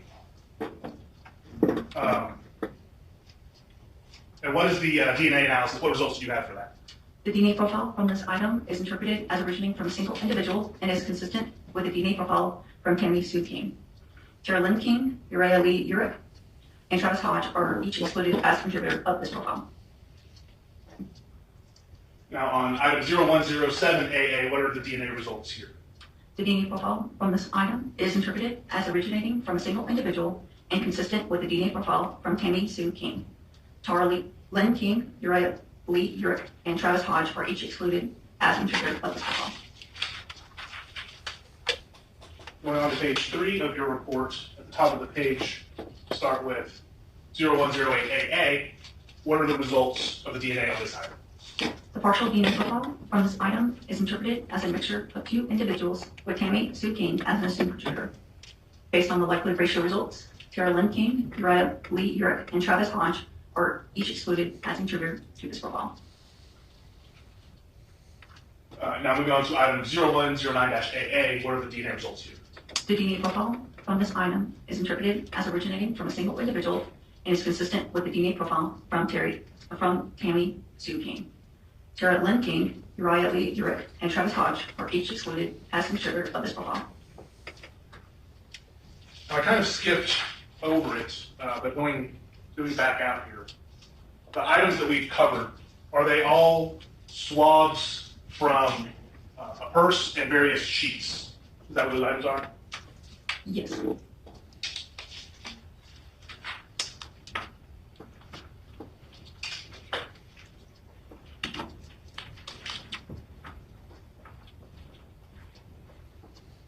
And beginning here at item number 01-11-AA and 01-12-AA. What blood card. What did you do, or what was done for DNA analysis for these samples? These are known samples from the individuals involved in this case, and so we developed a known DNA profile, and we used different comparisons to the evidence profiles developed in this case. And was a similar thing done for item 01-13-AA? Yes. And then later on in the report,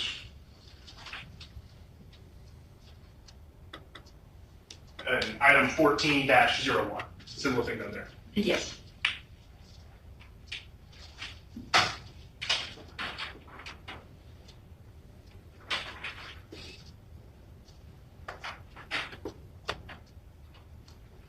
So beginning on page 4 of States 483, what are the DNA results for item 02? Well, before I get to that, what is the item in item 02-01-AB? This is cutting from a stain on the pillow from Tara Lynn King's bedroom. And what are the DNA results there? The DNA profile from this item is interpreted as originating from a single individual. The probability of obtaining this profile, if the DNA came from Uriah Lee Urick, is 146 septillion times greater than the probability of obtaining the profile if the DNA came from an unrelated unknown individual. This likelihood ratio indicates very strong support for the proposition that Uriah Lee Urick is a contributor of the profile. Tara Lynn King, Tammy Sue King, and Travis Hodge are each excluded as contributor of this profile. Now, switching over briefly to States 496. All 3 were excluded? Like it was someone else's blood? Is that what we heard? 146 septillion larger than 1 million. 146 septillion is the number 146 followed by 24 zeros. Lots of zeros. And for reference, a million has 6 zeros? Yes, that is correct. We're continuing the super spreader event here in this courtroom, as everyone's getting sick.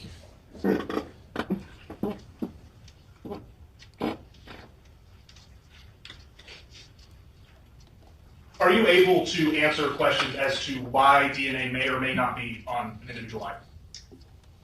That is correct. I'm not able to say how the DNA got there, only that DNA is present and that an individual is included or excluded as a contributor to the profile. So there's no explanation that you'd be able to give on why a pillow from Tara King's bedroom doesn't have her DNA on. Again, I'm not allowed to say how DNA got there, just that DNA is present. Understood, thank you. I'm not allowed to say I can't Now, say. moving on to item 03-01, what item was tested here? This was another cutting from a stain from the pillow from Tara Lynn King's bedroom. And what are the DNA results on this item? The DNA profile from this item is interpreted as a mixture of 2 individuals with Tara Lynn King as an assumed contributor. The probability of obtaining this mixture profile, if the DNA came from Tara Lynn King and Uriah Lee Urick, is 258 septillion times greater than the probability of obtaining this profile if the DNA came from Tara Lynn King and one related individual. This likelihood ratio indicates very strong support for the proposition that Uriah Lee Urick is a contributor to the profile. Based on likelihood ratio results, Tammy Sue King, and Travis Hodge are each excluded as a contributor to this profile. And kind of a similar question, is 258 septillion larger than the 1 million threshold for very strong support that we see in states 496? Yes. She's talking like a robot because she's giving robot-like numbers. And Moving on to page 5. the guidelines for her profession are very strict. Talking about item 04-01, what item was being tested? This was a cutting from the stains of the pillow from Tara Lynn King's bedroom. And what were the DNA results of that item? The DNA profile from this item is interpreted as a mixture of two individuals, or Tara Lynn King as an assumed contributor. The probability of obtaining this mixture profile if the DNA came from Tara Lynn King, Uriah Urick, is 341 septillion times greater than the probability of obtaining this profile if the DNA came from Tara Lynn King and one unrelated unknown individual. This likelihood ratio indicates very strong support for the proposition that Uriah Urick is a contributor to the profile. Based on likelihood ratio results, Tammy Sue King and Travis Hodge are each excluded as a contributor to this profile.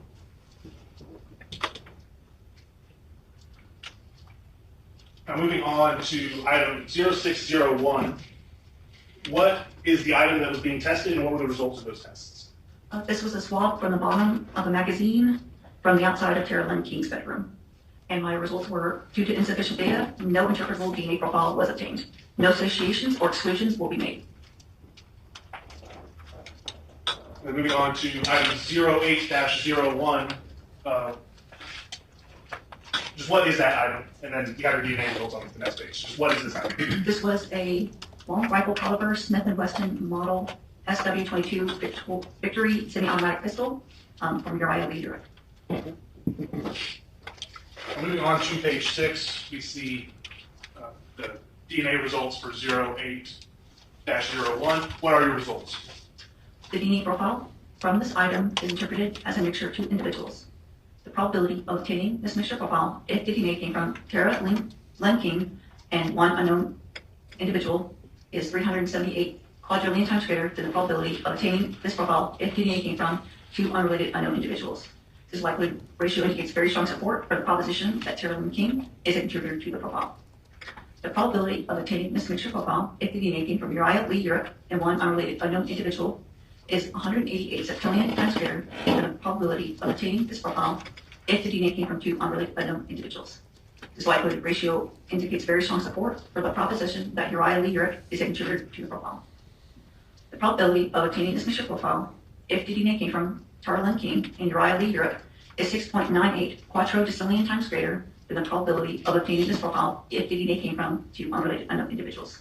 This likelihood ratio indicates very strong support for the proposition that Tara Lynn King and Uriah Urick are both contributors to the profile. Based on likelihood ratio results, Tammy Sue King and Travis Hodge are each excluded as a contributor to this profile. Now, we've seen the number septillion a handful of times. Let's start with quadrillion. Is quadrillion around the same? How much is quadrillion? A quadrillion is 15 zeros, so it is 378 followed by 15 zeros. And how many zeros was after septillion? 24. Now, how many zeros is behind quadrillion? 43 zeros. Or it is 6.98 followed by 43 zeros. And lastly, we have item 14001. That's just a number reference. Is that correct? Yes, that is correct.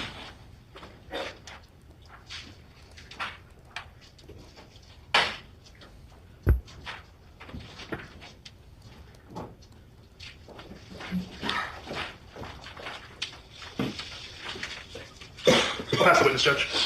Thank you, Your Honor. Yes. Ma'am, my name is Bill Agnew, and I represent Uriah. You're sitting here to my right. I want to question you about one thing. There was a blanket that indicated that there were two DNA profiles. One matched Tammy King, and then one matched an unrelated individual. Do you know which one that is? You mean 0108A? I'm not looking at my report right now, but that's what I'm talking about. The swab from the stain of the white blanket from the victim? Yes. So what that means is that her DNA was on it, but you don't know who the other person's was, correct? Yes, that is correct. The other three individuals that I did comparisons with to the profile, they were excluded. So, I mean, I'm not trying, but I mean, one of the eliminations, one of the people that listed an elimination was Terry Ayden. Did y'all not test his DNA? I did not. Okay. So that was not used for comparison then?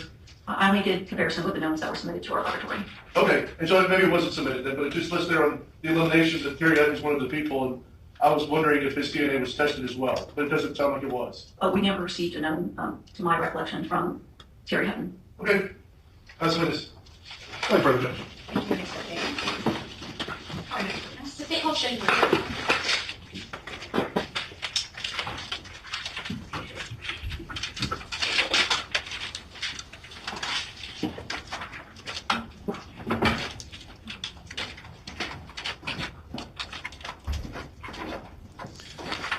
During the last testimony, we had a couple membership milestones come in. Mark Anger, 2792. Thank you very much. Welcome to the gallery. Stephanie in Canada also. Great to have you with us. Love to see those new color courthouses. And Selena K gifted a membership as well. Thank you for your support. We're hopefully through the slower part of the testimony, and it'll get a little more exciting here. Defense is not objecting to anything. Everything the state wants to bring in this case, they have brought in. And it really makes me curious what the defense is going to say. The testimony is not even helping support their story at all, with no DNA about Your Honor. threesomes. Good afternoon, Mr. Windsor. So. Will you please state and spell your name for the record? My name is Shane, Shane, Windsor, Windsor. Mr. Windsor, how are you currently employed? I'm a forensic scientist with the Texas Department of Public Safety, Crime Laboratory Division, in the Firearms and Tool Mark section. What does it take as far as education and training to become a forensic scientist? For the Firearms and Tool Mark section, we require a Bachelor's of Science degree in a natural science. That can be biology, chemistry, or depending on the course material, a forensic science degree may satisfy the requirements. And then upon being hired by the Department of Public Safety, we have it can be anywhere between an 18-month and a 2-year in-house training process. And did you go through all of that education and training processes? Yes, ma'am, I did. When was it that you first became employed as a forensic scientist? I started with DPS in our McAllen laboratory in 2008, and I transferred to the Houston laboratory in 2012. And as far as DPS Crime Lab, are all DPS Crime Labs accredited? Yes, ma'am. And is there any sort of licensure or certification in which you must hold in order to be a forensic scientist at the DPS Crime Lab? It's not required by DPS, but the state of Texas does require forensic scientists to be licensed. Peter, and with that licensure, is it one that once you have, thank you. keep forever, or do you have to have continuing education or recertification? You're required to reapply and be approved every 2 years, and there is a continuing education component to that process. And do you currently hold that licensure? Yes, ma'am. You stated previously that you were in the Firearms and Tool Mark section, correct? Yes, ma'am. What is that? It's a pseudoscience. That was a big question, I apologize. So previously we've heard from individuals at DPS in the DNA and biology section. What does Firearms and Tool Mark section, what does that mean? What are you looking at? We're routinely asked to compare fire components recovered from a crime scene, such as fire bullets and fire cartridge cases, to other fire components, or if one is recovered, a particular firearm. And whenever you are assigned a case, first off, how does it get assigned to you? Once the case is submitted to the laboratory, my supervisor will be informed of the case number, and she will assign it to me when I'm ready. Once it has been assigned to you, what do you do? The first step is I gather the evidence from our secured vault. I'll then take it back to my workstation, where I'll check to make sure that the packaging is intact. I will then open each piece of evidence to make sure that what's listed on the submission form is what was actually submitted. From there, I will then proceed with my analysis. When an item comes to you, or a piece of evidence to be examined, does it have any sort of identifiable number that lets you know it belongs to a certain case? Usually when I get it, there will be the agency case number that is written on the evidence from the agency, and then at the time of submission, our laboratory will put a unique laboratory barcode sticker on the outer packaging material. And does that unique laboratory number stick with the case throughout its entire movement within DPS? For the most part, yes, ma'am. The only time it wouldn't is if the evidence was returned to the agency, and then the agency submitted it back to the laboratory, but didn't tell us that it had already been previously submitted, then it might get a new case number. Does that happen often? But is it fair to say a general rule of thumb is that it would maintain the same one unless a certain circumstance, like you said, occurred? Yes, ma'am. Once it is at your desk and you said you kind of analyze everything and get it ready, what sort of processes do you do first? After I've opened the evidence and made sure everything that is listed on the submission form was actually submitted, I will then begin by looking at the fired components, such as the fired bullets and fired cartridge cases, to determine possible class characteristics and if there are marks suitable for comparison. If I see marks that are suitable for comparison and there are multiple fire components of the same type submitted, I will then compare the evidence together to see if they came from one firearm or multiple firearms. When you say class characteristics, what does that mean? I'm looking for marks that were imparted on the evidence that were intended by the manufacturer. Some examples would be the shape of a firing pin in the primer of a cartridge case, or the number of lands and grooves, or the widths of the lands and grooves imparted onto the bullet as it passes through the barrel. And you stated then you see if there's any markings suitable for comparison, correct? Yes, ma'am. How do you perform that comparison if they are suitable? I would put the items of evidence under a comparison microscope, which is a specialized microscope we use that has two zoom bodies attached by an optical bridge. What that lets me do is look at two separate items of evidence, and then when I look through the eyepieces, the microscope puts them side by side so I can see both items at the exact same time. It's a frame rate issue, Red Pen. And now, earlier you were talking about all the different camera things that you may be examining or testing, and I want to specifically ask, are you able to visually see whether or not a bullet has been fired or not fired? Yes, ma'am. And I know that may sound like a silly question, but are you able to tell if something submitted to you is an unfired round versus a spent shell casing? Is that an easier way to say it? Yes, ma'am. Okay. Are you able to explain to the jury how you can visually see that difference? Most commonly, if you're looking at an unfired cartridge, the bullet will still be in the cartridge case versus a fired cartridge case, which will not have the bullet. However, if you want to go further than that, if you look at the primer, a fired cartridge case will have a firing pin impression, and an unfired cartridge will not have a firing pin impression. And so when you're trying to do these comparisons to match something to a firearm, are you comparing unfired rounds or a spent cartridge casing? We can do both. Normally we're looking at fired cartridge cases, but we have been asked in the past to look at unfired cartridges to see if they were cycled in a particular firearm. What do you mean by cycled? That'd be the cartridge was moved from the magazine into the chamber of the firearm and then extracted out of the firearm. Now, did the time come where you were asked to perform analysis in a case title or with the case number HOU 2502-02194? Yes, ma'am.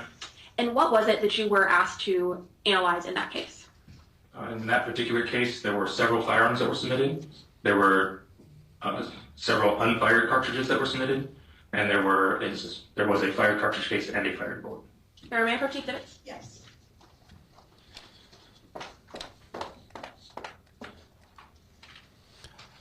I think I'd like this profession more if they used the same sort of statistics that the DNA people did. DNA is very precise, and they can't say it's a complete match. And this science is less precise, and they say it's a match. All right, so I'm handing you what's been marked as states 116, 117. I've got my giant bullet ready. And 431. Fake, They've of already been course. admitted into evidence, but will you let me know if you recognize these items? This is a 3D printed model. We can use it to show how. Well, we could have used it. No, I'm just kidding. It's still good. To show how firearms work. Yes, ma'am, I do. And are these all items in which you performed an analysis in that same HOU case number I just read? Yes, ma'am. And are you able to, and I can leave these with you, are you able to tell me what those items are? These specific items or the content? Yeah, the contents of each of the 4 items. Can I go inside? Or? Absolutely, they've already been admitted.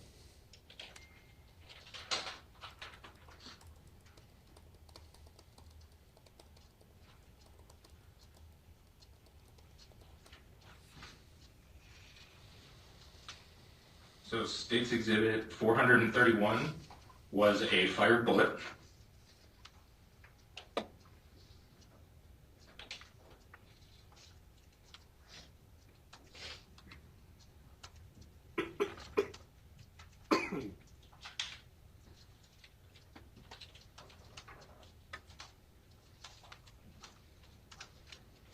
No gloves.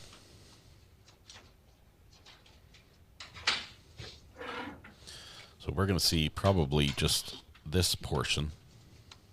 States Exhibit 118 will have a was an dent. unfired 22 caliber cartridge. Oh, it's 22. It's going to look like this one. Without the bullet, without the powder. And there should be a dent on the rim. Like a firing pin, it's a rim fire, so there would be a dent, a little crimp point on the edge where it would trigger that gunpowder inside there to light, ignite the powder in here, and fire the projectile. States Exhibit 117 was a fired 223 Remington caliber cartridge case. That's going to look more like this.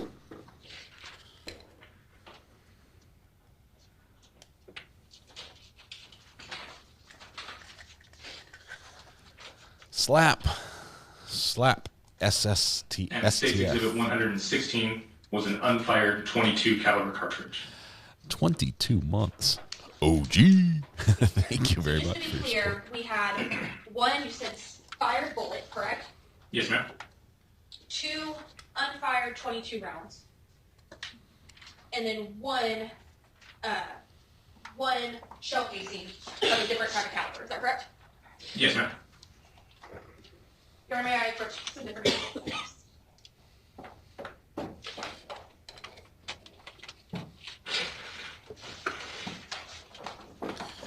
Corey Hill. What's been marked with states 491.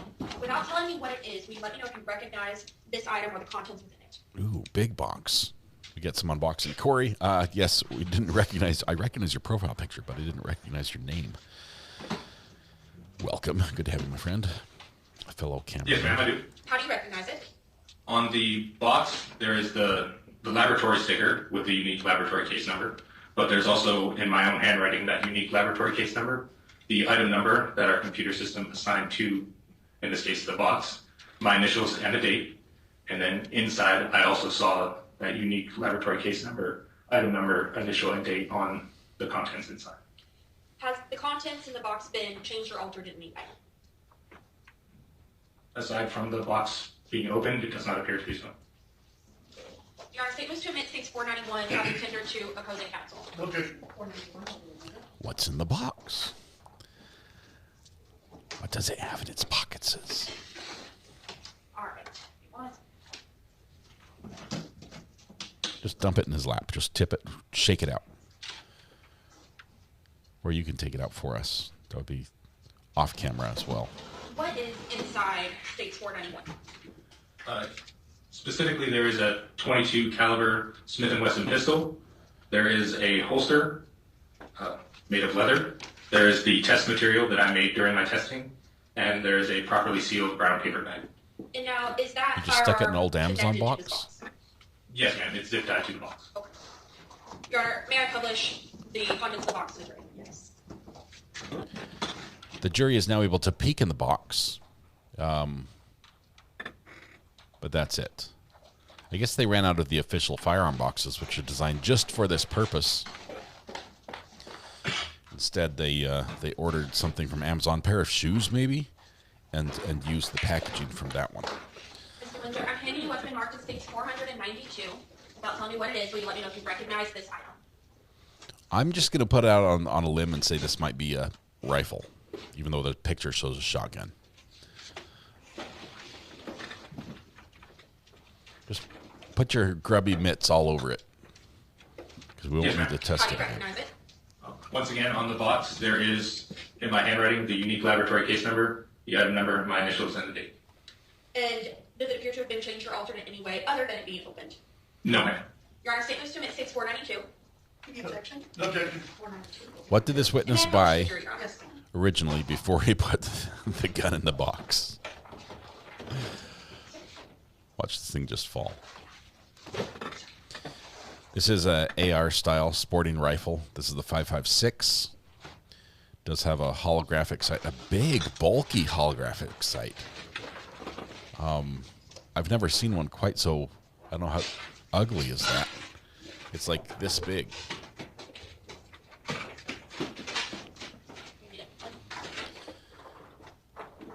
He bought a hair dye, cat toys.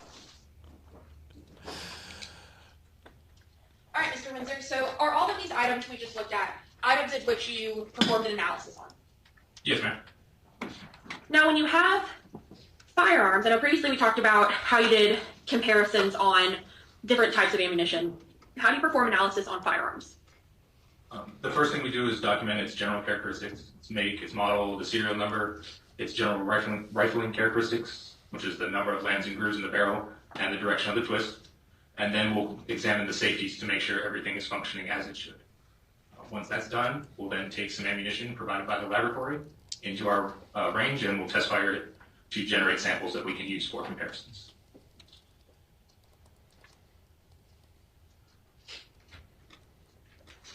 And once you make those comparisons, how do you document it? We have a standardized worksheet that we use to document the steps of our analysis for both firearms, projectiles, and cartridge cases. And what do you do with that information? Once we've completed our analysis, we'll use our notes to help create the report that gets released and sent to the agency. And so ultimately, at the end of your analysis, you have a report, correct? Yes, ma'am. Your Honor, may I approach? Mr. Windsor, I'm approaching you with what's been marked as States 485, and you let me know if you recognize this document.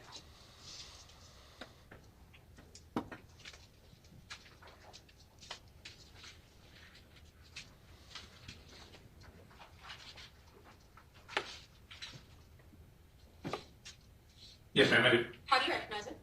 At the top of the report is that unique laboratory case number, and on page 2 is my electronic signature. And is this a report that you created? Yes, ma'am. Has it been changed or altered in any way? Aside from the state's exhibit sticker, no, ma'am. Thank you. Your Honor, statements to omit States 485. No objection. States 485. And may I approach?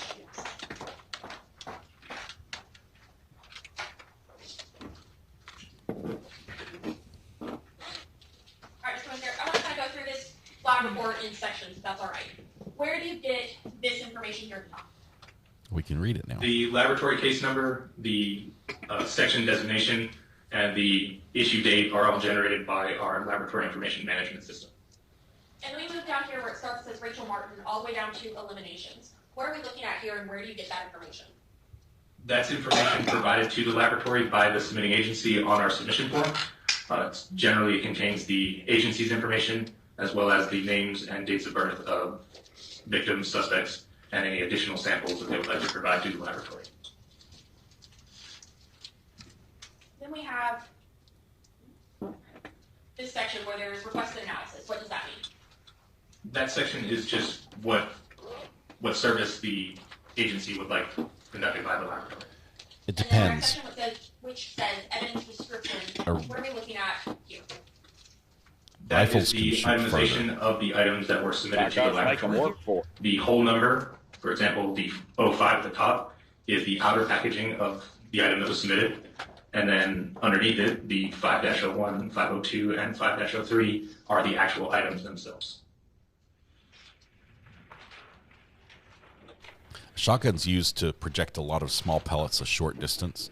So they're used for bird hunting. And some deer hunting if you use a slug or a couple large ball, like they call them buckshot. You just described 0501, 0502, and 0503. A rifle fires a single round at long distance very fast. So rifle is much more powerful, but at point blank range, a shotgun State's can do a Exhibit ton more 116 damage. is item 5-01 on my report.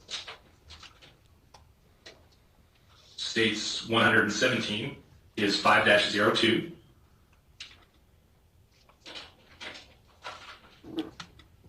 And State's 118 is 5-03.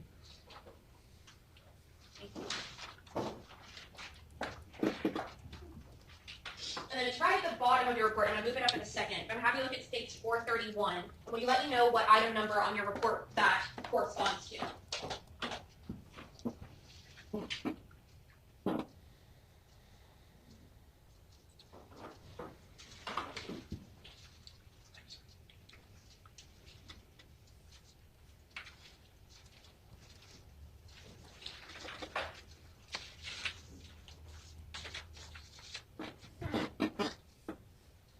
Case number 431 is item 11-01 on my report. Is that we see here the one fire bullet?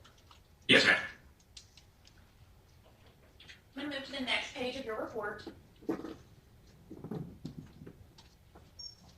What are these items we're looking at here? Item 12-01 was the rifle that was previously shown to the jury. And item 13 is the brown box that contained the Smith & Wesson pistol, which is item 13-01. And are these extra items, I know you mentioned when we saw 13-01, there was some holster and other items inside that box. Yes, ma'am. Okay.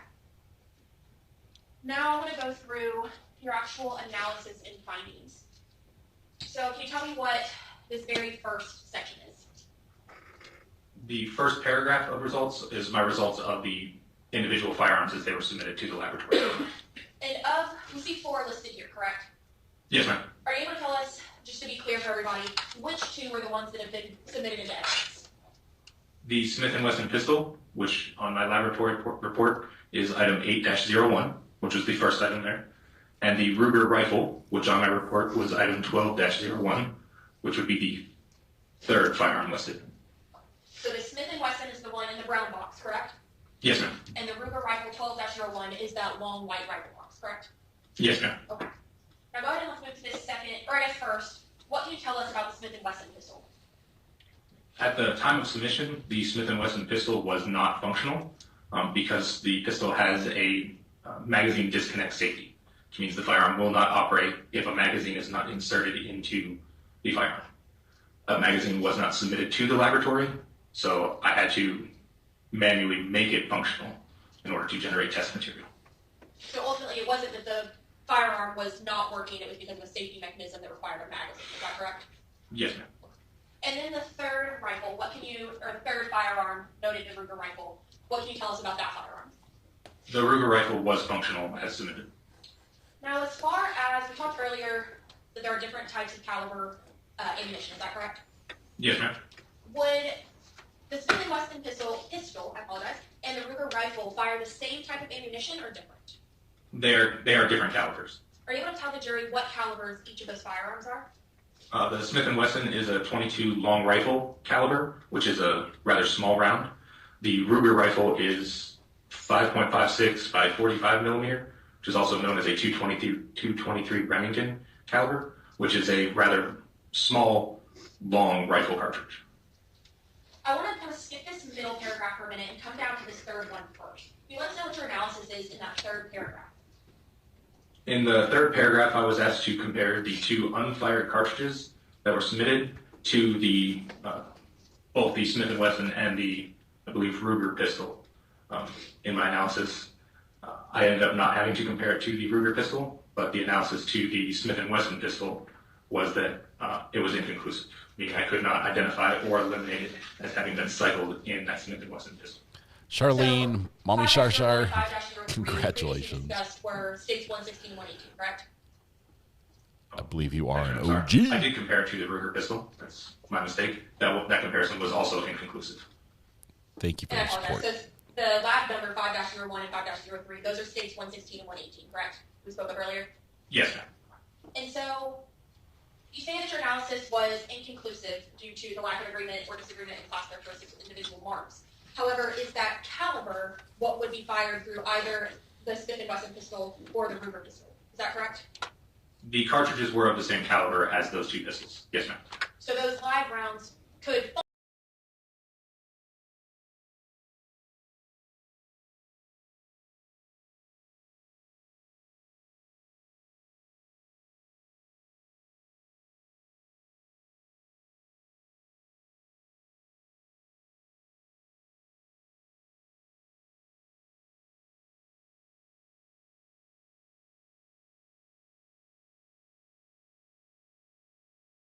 what was your analysis of both of these comparisons?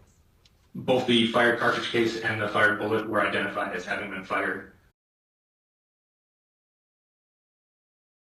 Examined this item, correct? Yes, ma'am. And is that item a live round? I would not call it a live round. I would call it a fired cartridge case. And is that what we see up at the top where there it says spent cartridge case? Yes, ma'am.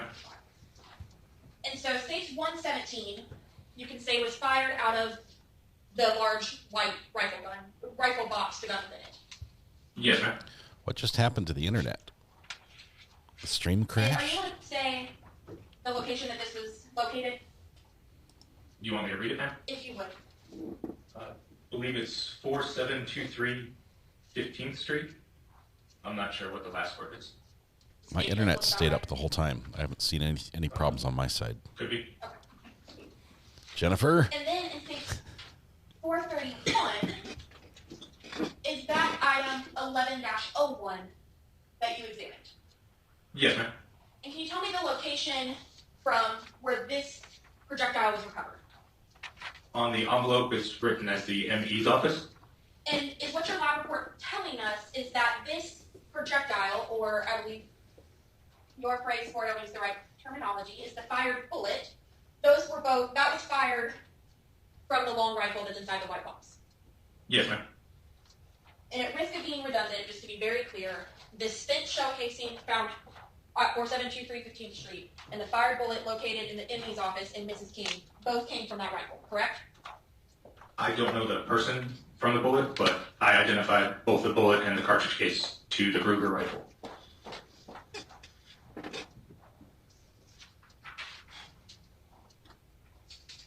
I'll pass this witness, Your Honor. No questions. No questions?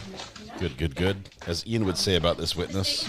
We here in Canada hate you and hope for bad things for you because we hate you.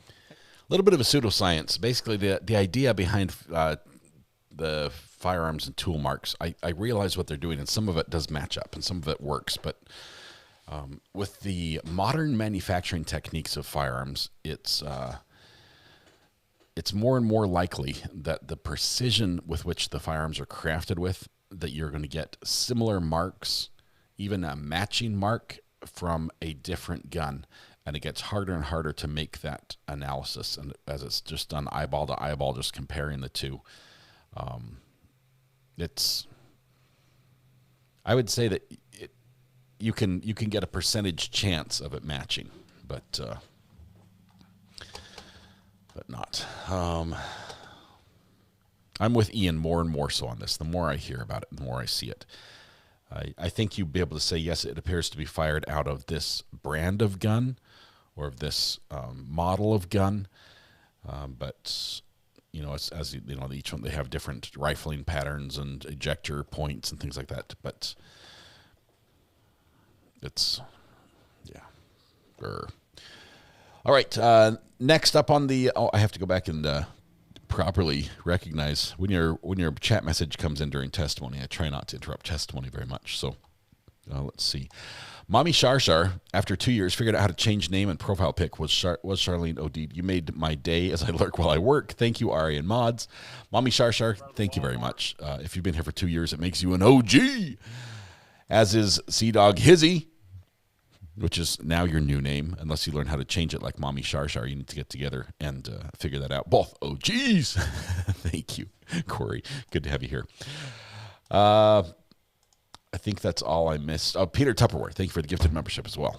Peter, appreciate that. All right. We are in a little bit of a break, probably a little bathroom break. So give us a minute. Let's see if we wrap up. We can start today, or what happens. We're so close to being done. Probably less than an hour for sure. Being caught up. There we go.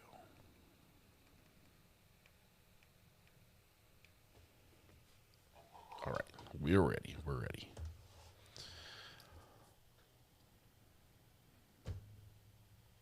Seriously, did I just jump back to where I was before? Yep, I did that. I found where they started again, and I went right back to where we were before. We need a professional is what we need.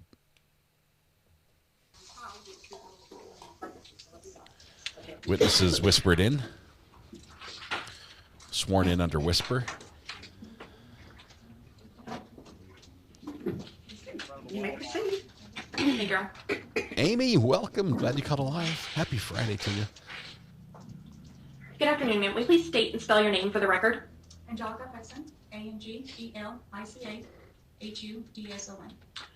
And Detective Hudson, how are you currently employed? I currently work for the Galveston County Sheriff's Office as a detective. How long is it that you've been a detective with the Galveston County Sheriff's Office? Approximately, I've been with the Galveston County Sheriff's Office for 12 years. I began my career in 2013, and I was on patrol first. Can you pull that mic a little closer to you?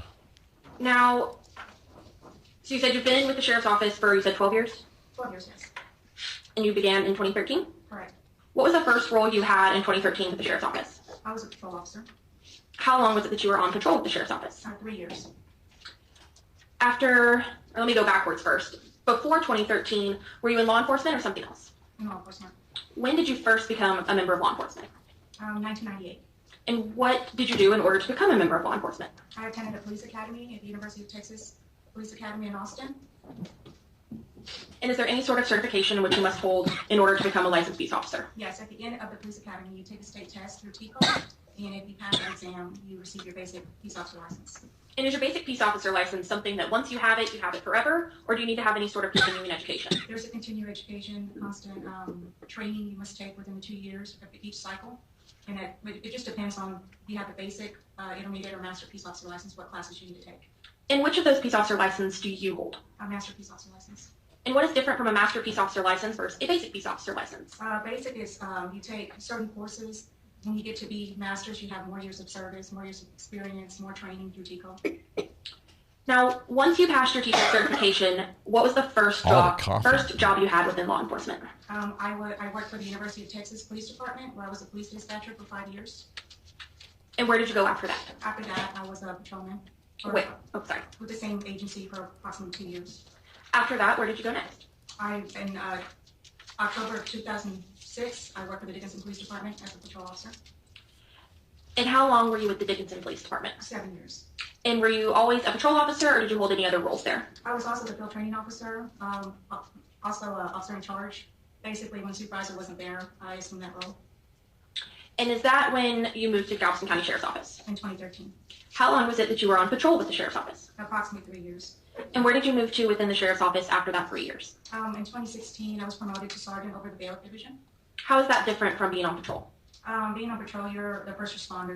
When you receive a call, you go to the house or you call them. As a sergeant for the bailiff division, I was responsible for 3 buildings. This building, security for this building. I also did the payroll administrative duties. So 2 very different but important roles within the Galveston County Sheriff's Office. Is that fair? Yes. Where did you move to after being a sergeant in the bailiff division? In 2021, I was promoted to the rank of detective in the major crimes unit. And what is a detective? What do you do as one within the major crimes unit? So as a police officer, you respond to the call. If an offense has been committed, they take the offense report, the initial offense report. We follow up on those offense reports. We work anything from a theft, an assault, burglary, to crimes against children, to homicides. Now, before I get into a little bit more of what it is to be a detective, do you have any other extra training or certifications that if I asked you for a highlight reel, what would you tell me? I carry right now I have a bachelor's of science and criminal justice with a minor in psychology. I also have over 4,200 hours in TCO training, and in those training hours, I've taken homicide investigation, intermediate interview interrogation training. And are those all extra trainings that assist you as a major crimes detective? Yes. Now, when you were a major crimes detective, you gave us a list of some of the types of cases you may be investigating, but how does a case get assigned to you? 2 ways. Your supervisor either assigns you a case or you're the on-call detective. What does it mean to be the on-call detective? Every 8 weeks, it's a rotation list. When you're on call, you begin on that Monday, you follow it to the following Monday. You receive all the calls. If something occurs within the city or Galveston County, then you respond to the call if they need you. Amy As far Manti. as Galveston County, what areas of Galveston County falls under the Sheriff's Office purview, or is it all of it? How does that work? It's mainly the unincorporated areas. Thank you for your of support, Galveston Amy. County. We have, we respond to Bay Cliff, which is also Bay Shore, it's San Leon and Bay Cliff. There's some parts in Santa Fe, Dickinson, and Oliver Peninsula, Crystal Beach, those areas.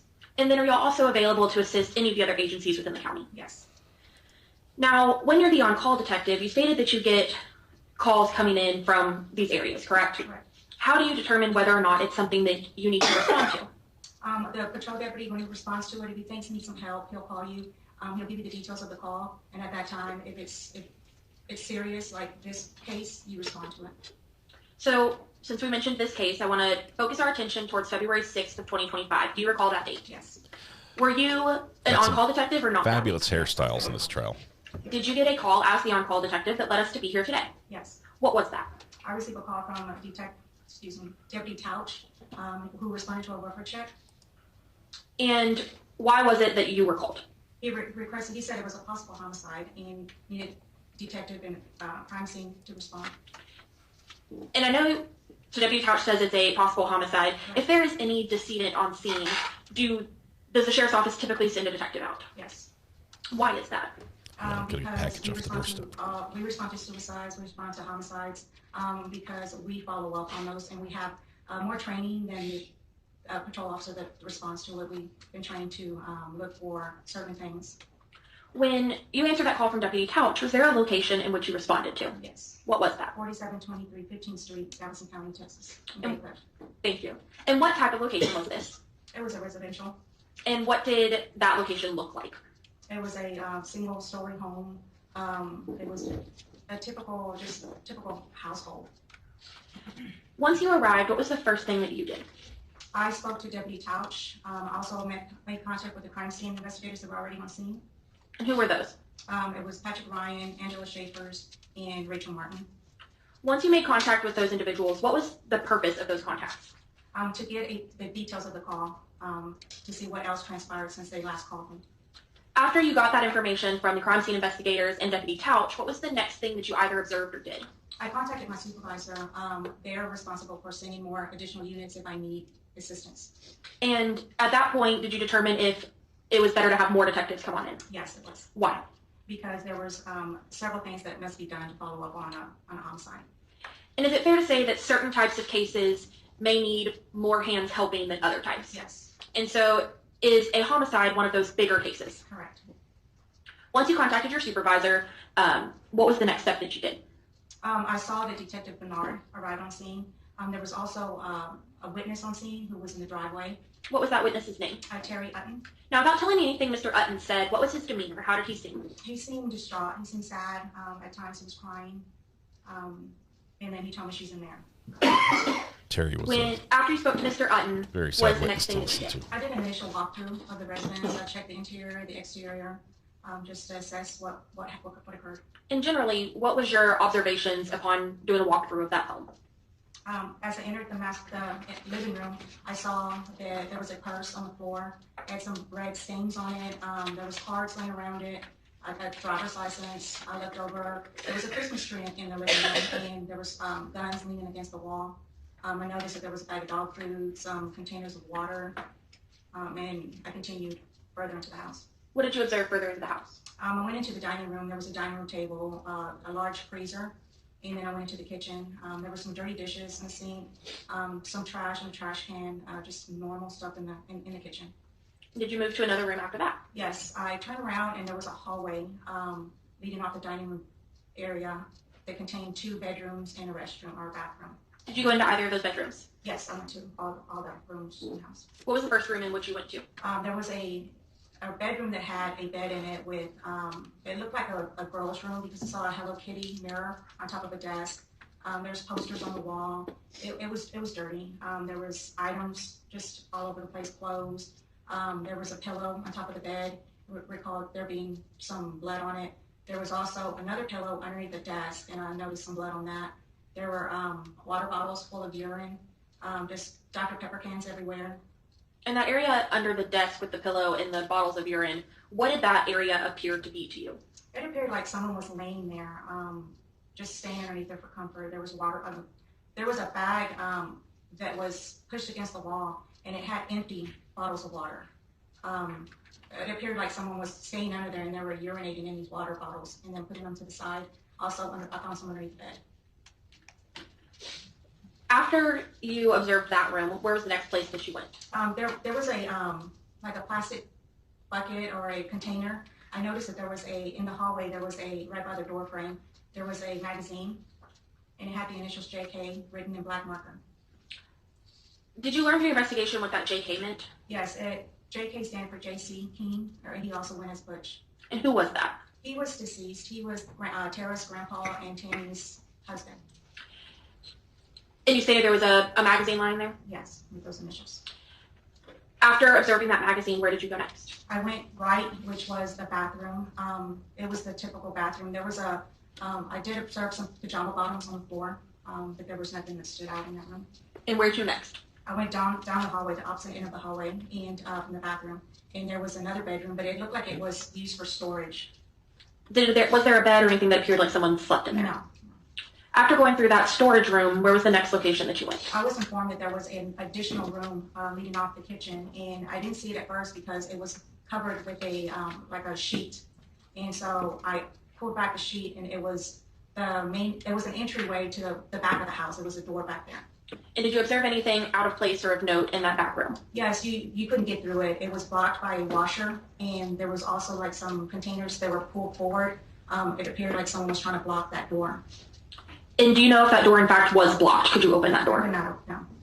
After going through that room with the laundry appliances, where did you go next? I went back to the dining room area, and there was a master bedroom in the back. I'm trying to crank. Now, talk about the master bedroom. What did you observe within that bedroom? So as you walk in, you see a body laying on the bed. She's faced up and she's unresponsive. She has a smell of decomposition. And I noticed there's several sheets on her face and kind of on her chest area. Did that strike you as abnormal? Yes. Why? Because she wasn't moving. She wasn't speaking. It was just, we knew that there was a death, but we didn't know at that time what occurred to her. And the way the sheets and linens were positioned, did that seem like something natural or that was normally on the bed, or how did that appear to you? No, it appeared like someone put these sheets on her face. Did you identify who that woman was? Yes. Who was it? Tammy King. And other than what you observed about Miss King and her positioning on the bed, what else did you notice about that bedroom? It looked like it was ransacked. There was items like pills on the floor. As you go around the bed, there was a safe that was like a small portable safe that was by her foot. There were some papers on the floor that belonged to, it was a deed paperwork. Over by the safes, they were open. And right near the safes, there was a big blue container that had guns in it. There was just items just thrown on the floor around the safes. And did the contents of the safe appear like they'd been gone through? Was it empty, full? What did you observe there? It was empty, like they moved those guns into that container that was right by it. And just to be clear, we don't have any way of knowing what was in the safe, or you didn't at that time have any way of knowing what was in that safe previously, correct? No, correct. But you could tell that it seemed like things had been removed. Is that right, fair? Right. It was more ransacked in that area specifically. What else did you see besides that ransacking of the safe area? There were clothes there were some that were folded, there were some that were on the floor. I noticed that it was just, there was a restroom and there was like a mattress, like a foam mattress pushed against the door. You couldn't go into the restroom. Was there anything else within that bedroom that you observed, or did you start moving to another step in your investigation? No. So after I saw that, I exited the house. And what did you do after exiting the home? I went around the corner. I was told that entry was made in a window on the side of the house. So I went to look at that, and the window was broken. And was that the only entry point that you saw in the house, or is that how you knew that someone had gone in? Someone had gone in, but there was another entry. Where was that? On the back of the door. On the back of the house, there was a door, and the window was broken on that, but there was no way to open that door. And did you learn who had broken both the back door and that side window? Yes. Who was that? Terry. After observing those windows kind of around the house, what was the next thing that you did? I went, there was like a carport shed, and I glanced in there, and it was just typical, just hardware, lawn care, and things that you would find in a garage. After observing that, how was that carport covered or closed? It was just a tarp. It wasn't, there was no door on it. After observing that carport with the tarp, what did you do next? I went to speak to Detective Bernard, and at that time, we spoke to Terry. Without telling me what anything said, after speaking to Terry, did you know if there was anybody else that was supposed to be in that home? Yes. Who else was supposed to be in that home? Tara King. And you recall how old Tara King was at the time? 17, I believe. Once you knew there was supposed to be somebody else in that home, what was the next thing that y'all did? So after the interview with Terry, it was decided that Detective Bernard would draft a search warrant. Why is it that you draft a search warrant to go into a home? There was no one there to give us consent, and Tara also had an expectation of privacy, so a search warrant was drafted. And once that search warrant was drafted, what did you do next? Once it was signed, crime team investigators went in to process the scene. And did you go in at the same time with them, or what were you doing? No, so when they process the scene, they have to take pictures, and no one is allowed in the house until they're finished with the pictures. After, back up a little bit, about what time was it that you got sent out to this scene? So it was the morning of the 7th. They contacted me. Can I look at my notes real quick? Absolutely. If you want to refresh your memory and then look up at me once you feel refreshed. I don't have it accurate or the. So I was contacted on February 6th at 2300 hours, but I didn't respond to until after on the 7th, the morning of 7th. And is it because 2300 hours is 11 o'clock at night? Yes. So when you responded, it had crossed over that midnight hour? Correct. So at this point, when crime scene is taking all of their photos, are we still moving into the early morning hours of February 7th, Friday? Yes. After they take all of their initial photos, what happens next? Then we, additional detectives arrived on scene, and then we started searching the house for anything that would lead us to where Tara was at. And what sort of things, if any, did you observe within the house that to you were pertinent or that made you take note? Just that she wasn't there. I returned back to that white freezer because since we found Tammy in the house deceased, I was just checking to make sure she wasn't anywhere in the house. And was there any sign of Tara still being inside the home? No. While y'all were searching the house, what else did you observe? Just that it just didn't seem right. She was missing. The dog or animal that she had was missing. And at that time, the medical examiner arrived after the house was, the crime scene investigator processed the scene. And when the medical examiner investigator arrives, what do they do? What is their purpose? So they go and they look at the body to determine what occurred. And at that point, did you observe Mrs. King? Yes. Previously, when you spoke about Mrs. King, she had some sheets and linens and things on top of her, correct? Yes. Did you observe Mrs. King as those items were removed? Yes, so they took a video recording of the items, the sheets taken off her face, like one by one. And what did you observe? I observed she had an injury to the left side of her head. And from your training experience, did you have an opinion as to what that injury was from? Yes, it was a gunshot wound.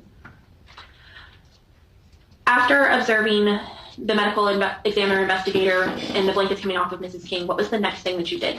So at that point, we determined it was a homicide. CID began working as a team. And is that something y'all typically do? Yes, on big scenes like that, yes. And when you say you start working as a team, what does that mean? We began looking for people to interview, witnesses. We also canvassed the area for video. And do you know if video was located? Yes. What was that? There was cameras on a house across the street from Tammy's house. And who collected those videos? Detective Espinosa. Now, while you were doing these interviews and canvasses, did you learn of any other individual who you may be looking for? Yes. Who was that? At first we knew him as Percy, and then we later found out it was Uriah. And what relationship did Percy or Uriah Urick have to Tammy and Tara King? It was Tara's boyfriend and just an acquaintance or a friend of Tammy's. Okay. And once you knew you were now looking for Tara and Uriah, did you know how old Uriah was at this time? Yes. How old was he? 18. Now, what did you do? What were you able to do with the information that you were looking for a Tara and a Uriah? Is there anything that can be done when a 17 or 18-year-old cannot be found? Yes. What is that? So Tara was entered into NCIC as a missing person. Why just Tara? Because she was missing from the house. And is that because we didn't know whether or not Uriah had even been there? Right. So once you enter Tara in as a missing person, what else do you do? So as you enter her into as a missing person, the surrounding agency will know, and in case they come in contact with them or her.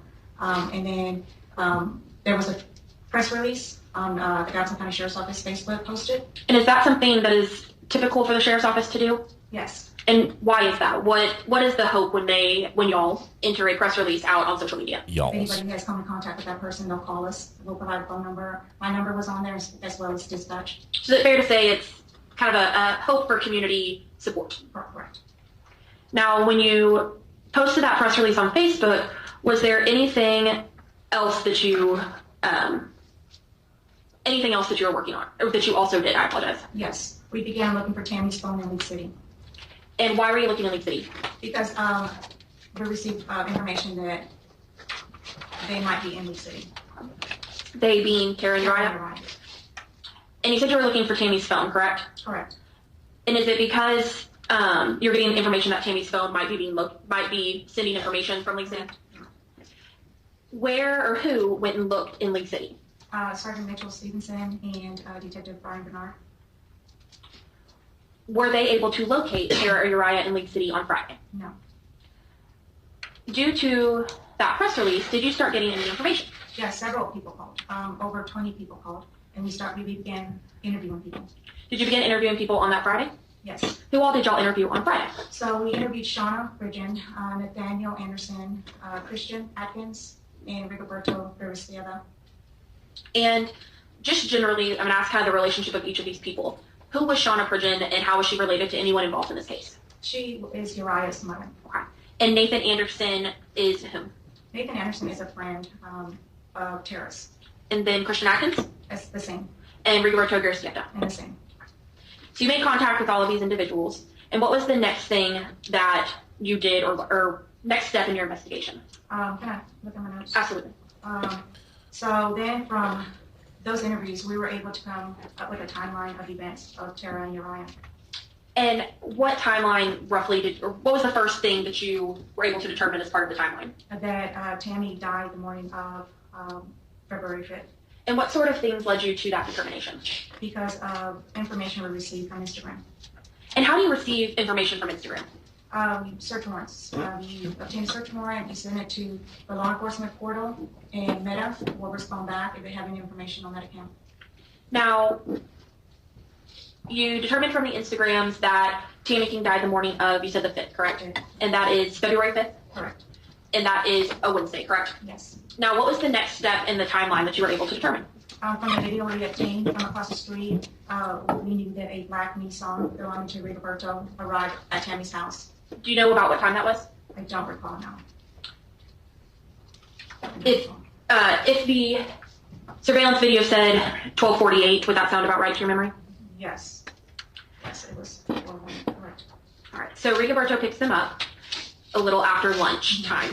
What is the next part of the timeline that you're able to determine? So Rigoberto drives them to a location in Pearland where Christian Atkins works.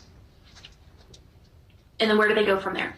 So they wait for Christian Atkins to get off work, and at that time, he drives them to his house in League City. Now, we heard League City a little bit earlier in this story talking about Tammy's phone. Is the area you were looking for Tammy's phone roughly where Christian Atkins' home was? After learning that they went to stay at Christian Atkins' house in League City, what was the next part of the timeline you were able to determine? So they stay at Christian Atkins' house till that Friday, which was the 7th. And are you able to determine where they went to after Friday? Yes, so Travis Hodges picks them up from Christian's house and transports them to Laredo. And how do you know that Travis is the one that was in jail? Them to Laredo? Because Travis's lien holder is Lone Star Motors, and his car is equipped with a GPS. Your Honor, may I first witness? Yes. There was a tracker in their getaway vehicle. The Lone Star Records GPS data and the accompanying Uriah. Okay. 489 and 489. And may I publish? Yes. So you stated the lien holder had GPS on the vehicle, correct? Yes. And what company was the lien holder? Lone Star Motors. Now, when you reached out to Lone Star Motors, how did they deliver that GPS data to you? Through email on an Excel spreadsheet. I would start pretty zoomed Oh, wow. out, but is this page 490, that large Excel spreadsheet? This is that Lone Star terrible. Motors sent you? Yes. Tiny What date font. was it that you said? Excel Friday? spreadsheet. On the 7th, February 7th, which is a Friday.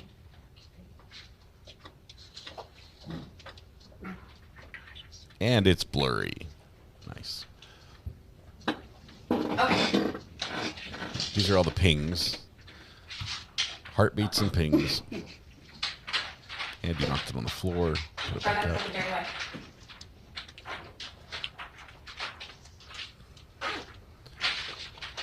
So the lien holder keeping track of Travis's vehicle. We could track him with that. All right. Are you able to tell me this first date and time, what that location is? February 3rd, 2025.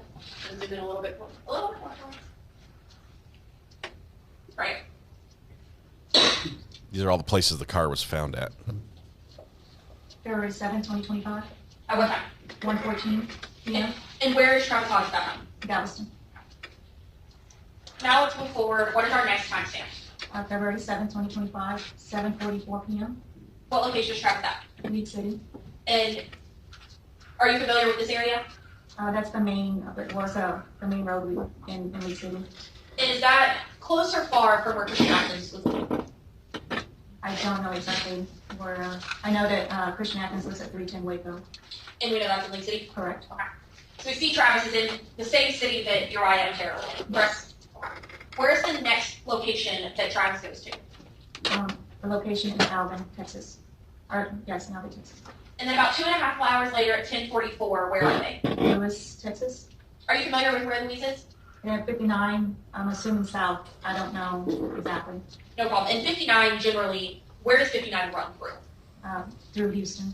And does it also go south towards Mexico? Yes. Yes. Okay. After Louise at 10:44, where do you see the next? Fullerton? Still on 59? Okay. And then about an hour after that at 2:59 a.m., what location are they in? Laredo, Texas. What is significant about Laredo in this case? Because that's where we located Tara and Uriah. It's a border town. So what did this GPS data help tell you as part of the timeline? When they were in Laredo. And is it also y'all's belief, y'all being the sheriff's office and you being the detective, that this is their trip to Laredo? Yes. And that Travis is driving them, right? Yes. Then he drives back. And then we see at 3:44, where are they? 3:44, they're in Del Mar, Laredo. And then about 2 hours later at 5:57, where is Travis's vehicle? Frio, Texas. And then we see it come back to that same Louise we saw earlier. Yes. And by what time, and this is all on the morning of the 8th, correct? Yes. So by the morning of the 8th, is Travis back for the most part in town? Yes. And from your investigation, did Tara and Uriah return with Travis from Laredo? No. Once you determined that Travis had taken them to Laredo, what were you able to determine about Tara and Uriah's timeline from there?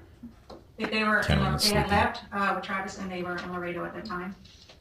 And what sort of? About them. Thank you. I'm And what surprised sort of Travis and Christian let him in the were y'all car. able to take, or were you able to take once you knew that they were in Laredo? We contacted the agency. We contacted the U.S. Marshals and DPS Task Force. And what sort of things were those agencies able to do? They located them on the 9th. And the 9th would have been what day, I believe? I believe it was a Sunday. Do you know where it was that they located them? So 2 days they later. located them in front of a store. But prior to that, they had found them at the Motel 6 on video surveillance. Motel 6. Once they were located, I'm Tom what was Bodette your from next Motel step? 6, and So we'll leave the once light they were on for arrested you. and transported to Webb County Sheriff's Office, I went to Laredo with 3 other detectives. And what was the purpose of going to Laredo? I needed to retrieve their property, and also I wanted to speak to them. Now, when you arrived to Laredo, did you have the opportunity to speak to either Tara or Uriah? Yes. Which one? Both. And without telling me what Cameron's got anybody one said, job. how did both of them seem? What was their demeanor? They were, Tara, she wanted to talk to me. She seemed, she really didn't have an expression, honestly. She wasn't happy, she wasn't sad. She wanted to know where Uriah was. And that's the only question she really asked me, is where is Uriah? And what was Uriah's demeanor? He was quiet. He didn't want to talk to me.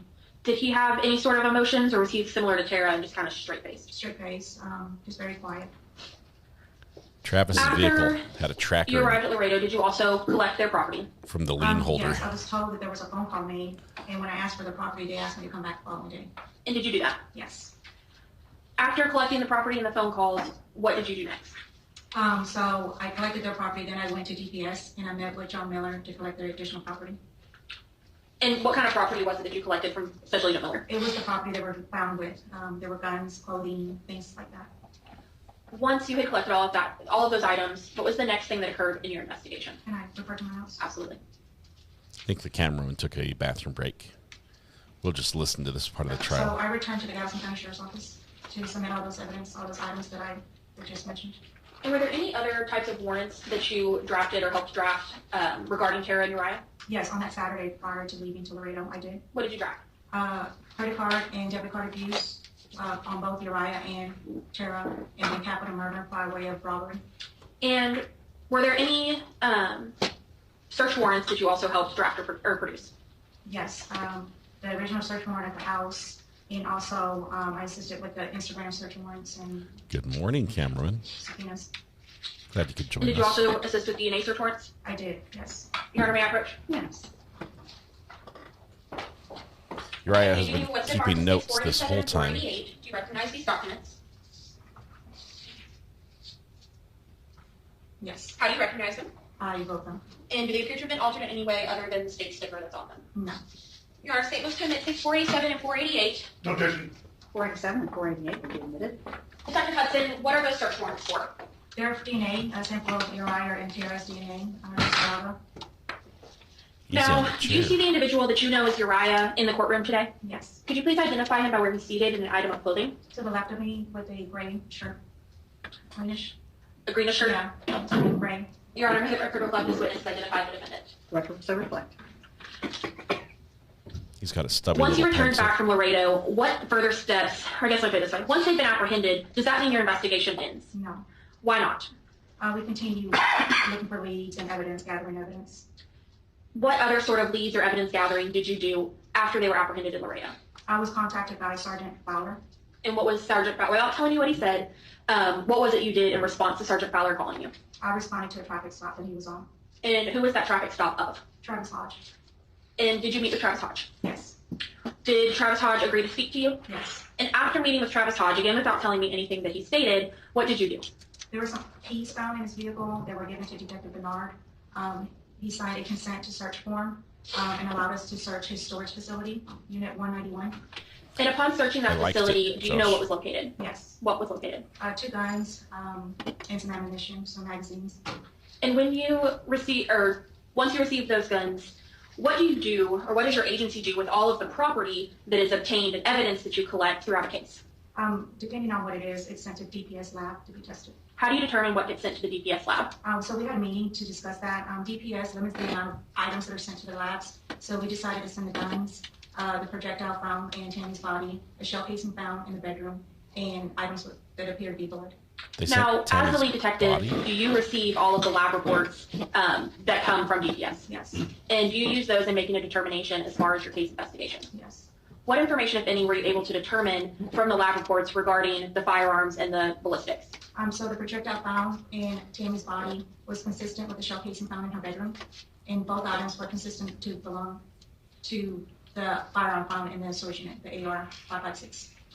And with the safe that we spoke about earlier, Let me stop you right there. Yes. It is 5, and I 5 try o'clock. to be consistent and let you all leave at the regular time. But tomorrow morning, I have a docket that I must tend to, so we're going to start at 10. So you'll be able to beat some of the traffic by staying in. And we will have delicious coffee for you again. All right. Tomorrow morning. I guess it has its perks being a juror. So let's hop, skip, and a jump because we're going to catch up very quickly today to the case, which is developing quite quickly, I might say. Okay. Well, back up. Right here. Where are we at? We have to finish her testimony.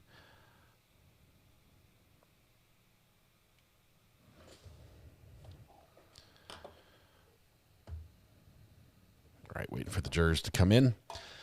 We're now about an hour behind today. We are going to catch up here. By lunchtime, I think we'll be caught up. Maybe. Reflect all parties are present. The jury has re-entered the courtroom. Good morning, ladies and gentlemen. Happy Friday to you. All right, we have a witness on the stand. Detective, you're still under oath. You may proceed. Thank you, Your Honor. Good morning, Detective. Good morning. Where we left off, we just finished talking through the timeline, is that correct? Correct.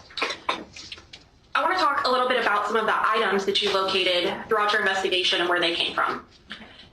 Throughout your investigation, were you able to make a determination where any of the pieces of evidence located with Tara and Uriah had come from? Yes. Can you tell me a little bit about that? The items in Laredo that we recovered, there was a box with ammunition, and it had the same initials, the JK written in black Sharpie on one of the boxes. That was the same as the magazine found by Tara's room in the house. And what about the firearms that were located with them in Laredo? The firearms, we knew that J.C. King was a gun dealer. He owned a store, and upon his death, he left all those items to Tammy. And so the firearms that were located with Tara and Uriah, who do those belong to? Tammy. Besides the firearms and ammunition located with them in Laredo, what else, if anything, was located with them in Laredo? There was also some money. There was items like a watch, a gold watch, of things belonging to Tammy, as well as some expensive guns, ammunition, magazines, money, and there was so much. Shannon, I'm 21 going to break it down a months. little bit. So with the money, how much money ultimately was recovered in Laredo? $5,400. That makes you an And do you OG. recall what denominations that money was in? Yes, there were hundreds. 5,400. And do you know from your investigation, was that the entirety of the money that was taken from Tammy? That was not. So how do we know what that money came from or what it was? They left, Butch left, or J.C. King left an inheritance to Tara in the amount of $10,000. And where was that located? In the gun safe. And so you stated there was only $5,400 with them in Laredo. Through your investigation, did you determine where the rest of that money had gone? Yes. Where was that? Along the way, they paid people to transport them or take them to the store, or and they paid with that money. They would give them $100 Possibly here bought drugs. and there just to get them things and get them to places. And is that including people like Christian Atkins and Travis Hodge? Yes, and Nathaniel Anderson. So besides what you located in Laredo, was there anywhere else that you located evidence that belonged to Tammy? Yes. Where? In Travis Hodge's storage unit 191. And what did you locate? We located 2 guns and some ammunition, a bag of ammunition with some magazines in it.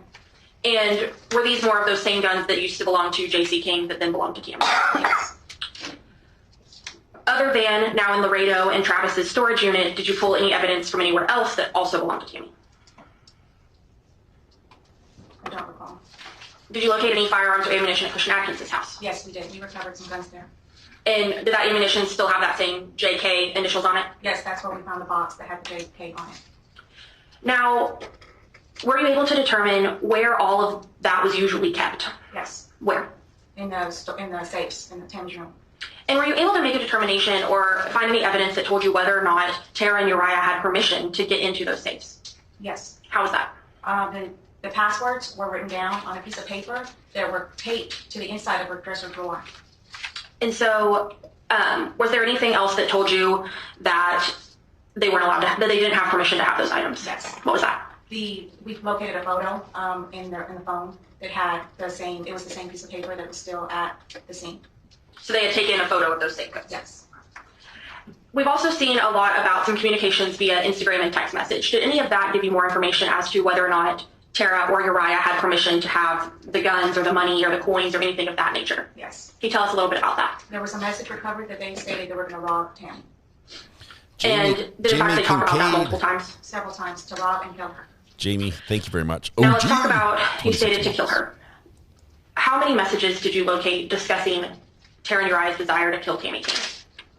So that was one of the keywords we used in the Instagrams. We used kill, and there were several messages where they used the word kill.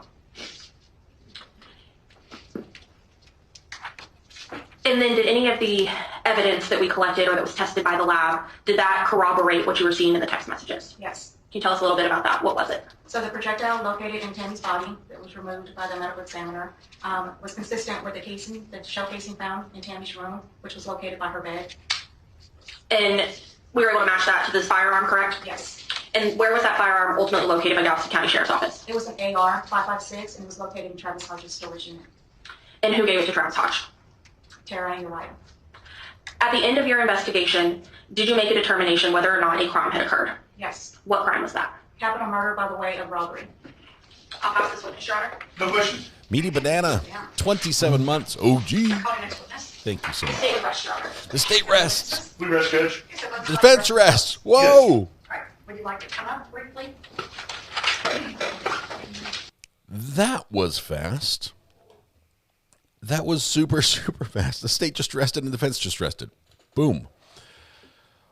Hold, please. Hang on one second. We're going to skip the judge's jury instructions. If you all agree that the state has failed to prove until we get beyond right a reasonable here. doubt the defendant's guilt, then you must find the defendant not guilty. This is live. If you all agree that the state has failed to prove beyond a reasonable doubt any of the elements listed above, you must find the defendant not guilty of the offense of capital murder. You may then determine whether the state has proved beyond a reasonable doubt the lesser included offense of murder. Now, if you find from the evidence beyond a reasonable doubt that on or about the 6th day of February 2025 in Galveston County, Texas, the defendant, Uriah Lee Urick Jr., did then and there intentionally or knowingly cause the death of an individual, namely Tammy King, by shooting Tammy King with a firearm. If you believe from the evidence beyond a reasonable doubt that the defendant is guilty of either capital murder or murder, but you have a reasonable doubt about which of the offenses he is guilty, you must resolve the doubt in the defendant's favor. In that situation, you must find him guilty of the lesser offense of murder. If you have a reasonable doubt about whether the defendant is guilty of either offense, then you must acquit the defendant and say by your verdict, not guilty. No JOA. Suitable forms for your verdict are hereto attached. The verdict must be in writing and signed by your foreperson. Your sole duty at this time is to determine the defendant's guilt or innocence of the defendant under the indictment in the case and restrict your deliberations solely to the issue of guilt or innocence of the defendant. The verdict. The law requires that you render a verdict of either guilty or not guilty. A verdict of not guilty simply means that the state's evidence does not prove the defendant guilty beyond a reasonable doubt. You may return a verdict only if all 12 of you agree on this verdict. When you reach a verdict, the foreperson should notify the court in writing. Signed, Patricia Grady, presiding judge of the 212th Judicial District Court. The verdict sheet reads as follows. Verdict of the jury, paragraph 1. We, the jury, find the defendant, Uriah Lee Urick Jr., guilty of the felony offense of capital murder as charged in the indictment. Second paragraph. We, the jury, find the defendant, Uriah Lee Urick Jr., guilty of the lesser offense of murder. Final paragraph reads, we, the jury, find the defendant, Uriah Lee Urick Jr., not guilty. And each paragraph has a signature line for the foreperson of the jury. Half an hour? Sorry about the state hour. Okay. Go ahead and get started. Here are closings. Thank you, Judge. May I use the Elmo? Yes, sir. Defense goes first, or no, that's prosecution, I think. That's prosecution. Half an hour. Here's the whole case in a nutshell. If you missed anything, now's the time to listen. They're going to put all the pieces So, ladies together. and gentlemen, I'm going to be very brief with you guys here. There's only 3 things I really want to address with you before I'll turn it over to Mr. Agnew and Ms. Willis. The first thing I want to address is the on or about the 6th day of February 2025. I zoomed in there to make it a little bit easier. This is just the first page of the jury charge. The reason I want to address this is because in the indictment it's been alleged that the offense took place on the 6th of February, as it says. But there's been a lot of testimony that states the 5th of February, or perhaps even the 7th. It's a little bit unknown. The reason that we can't really have a precise date is because Miss King's body was discovered long after she was actually murdered. However, the law does not require us to prove specifically an individual date. That's why it has the language on or about. Now here, it's about a 1-day difference between what's been alleged in the indictment and what the testimony has been. But in capital murder, because there's no statute of limitations, as long as we proved beyond a reasonable doubt that the murder happened before the case was indicted, it's still legally sufficient. So just because there's a 1-day difference, there is no reason to render a not guilty verdict. That's the first thing I wanted to address. The second thing I want to address is robbery, which is what makes this case a capital murder. And specifically, this is on page 8 of the jury charge, by the way. Robbery is a theft that takes place or is attempted, and in the course of committing it, They either cause bodily injury or threatened bodily injury. Now, in this case, a bullet wound to the head is certainly bodily injury. It would probably be more accurately described as serious bodily injury, but bodily injury is kind of like a lesser included offense of serious bodily injury. So we have that one down pat. One of the issues that might arise, it might be confusing, is whether or not there's a specific order between the robbery and the murder that needs to take place in order to find a capital murder. For instance, whether or not she had to be aware that she was being robbed before murdered in order to get to capital. She doesn't. As we see here, in the course of committing or attempting to commit theft, there's a definition that has 3 separate time frames for the committing or attempting to commit theft. The first is in an attempt to commit theft, which means before the theft occurs, bodily injury takes place. So if she's unaware that the theft is being attempted and she is shot in the head, it's still robbery. If she is actively being robbed and during the commission of the theft is shot in the head, it's still robbery. And if after she had been stolen from, she had her things stolen from her in the immediate flight afterwards, it's still robbery. So whether the murder took place before the robbery, during the robbery, or after, it's still a capital murder offense because it happened in the course of committing or attempting to commit theft. Now, lastly, what I want to address is going to be on page 9 of the jury charge. Before you may find the defendant guilty of murder, however, you must first find him not guilty of capital murder. So this is just a note on how your deliberations should proceed. You have to start on the issue of capital murder first.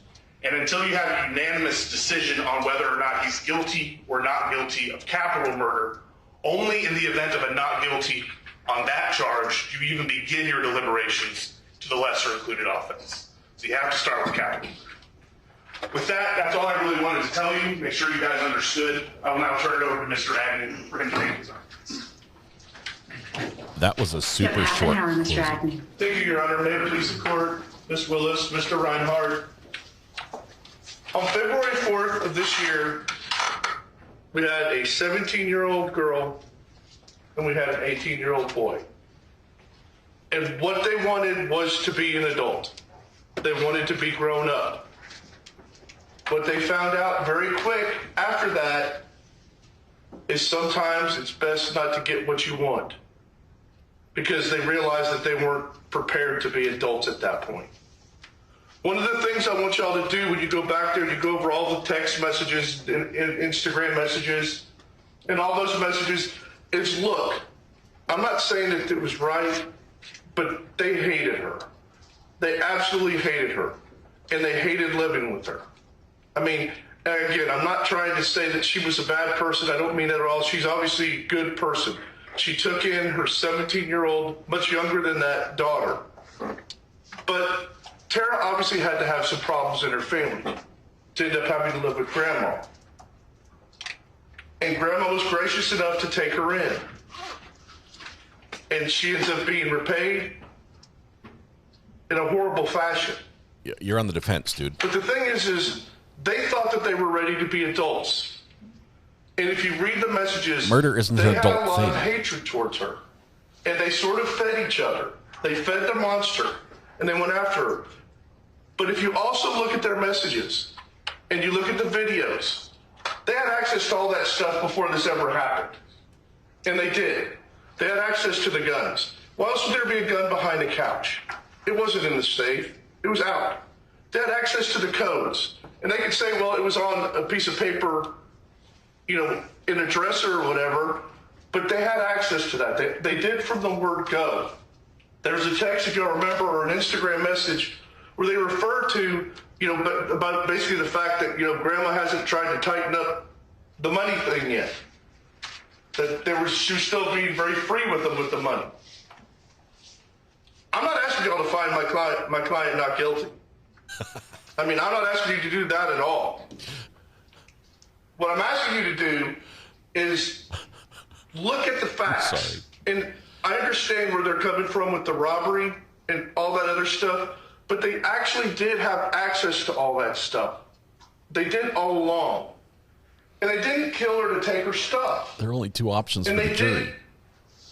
The reason they killed her is because they were, in all honesty, they were incredibly naive. And they were also, if you remember, they were also using meth. And that has a tendency of doing very bad things to your brain. It's not an excuse, but it does bad things to your brain. Well, but they weren't killing her to rob her. Uriah's got appeal They were material killing her now. because they wanted to be adults. And think in terms of what Tara said when they were talking about, because they were talking about killing her. There's messages all over the place. Y'all saw them, I saw them. They were all there. But what did Tara say was one of the things that she wanted to take with her? Her stuffed animals.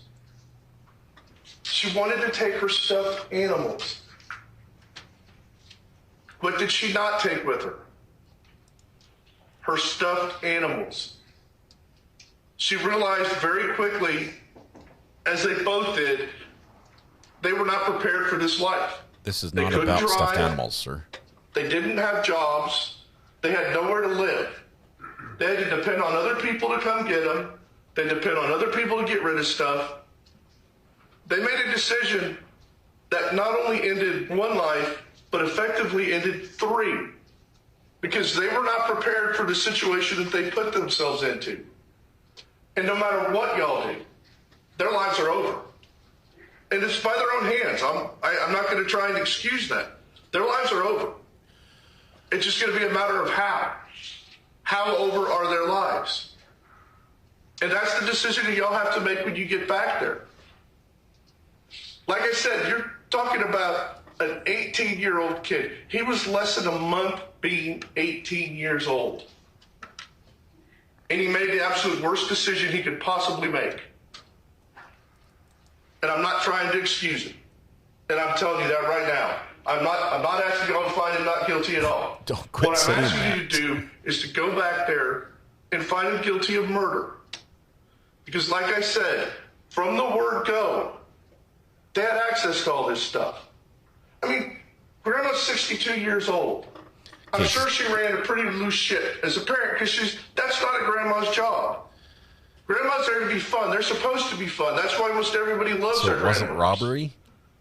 So we get to And moms parole? are supposed to be a little bit more stern. And she had to go from being grandma to mom at an older age than I think most people want to do that. And Tara didn't like it, and Uriah didn't like it. Not saying that what they did was right. It's not right at all. What they did was horrible.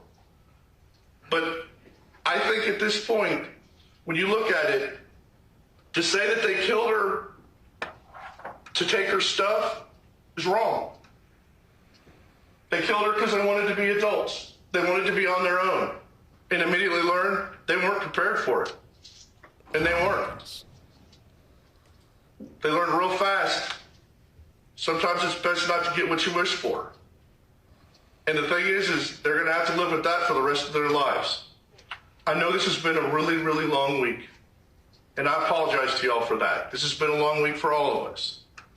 I appreciate every single bit of attention that y'all have given to all of us during this process. And I mean that in all sincerity. But when you go back there, I'm asking you to please find him guilty of murder and not the capital murder. Thank you very much for your attention, and I look forward to your verdict.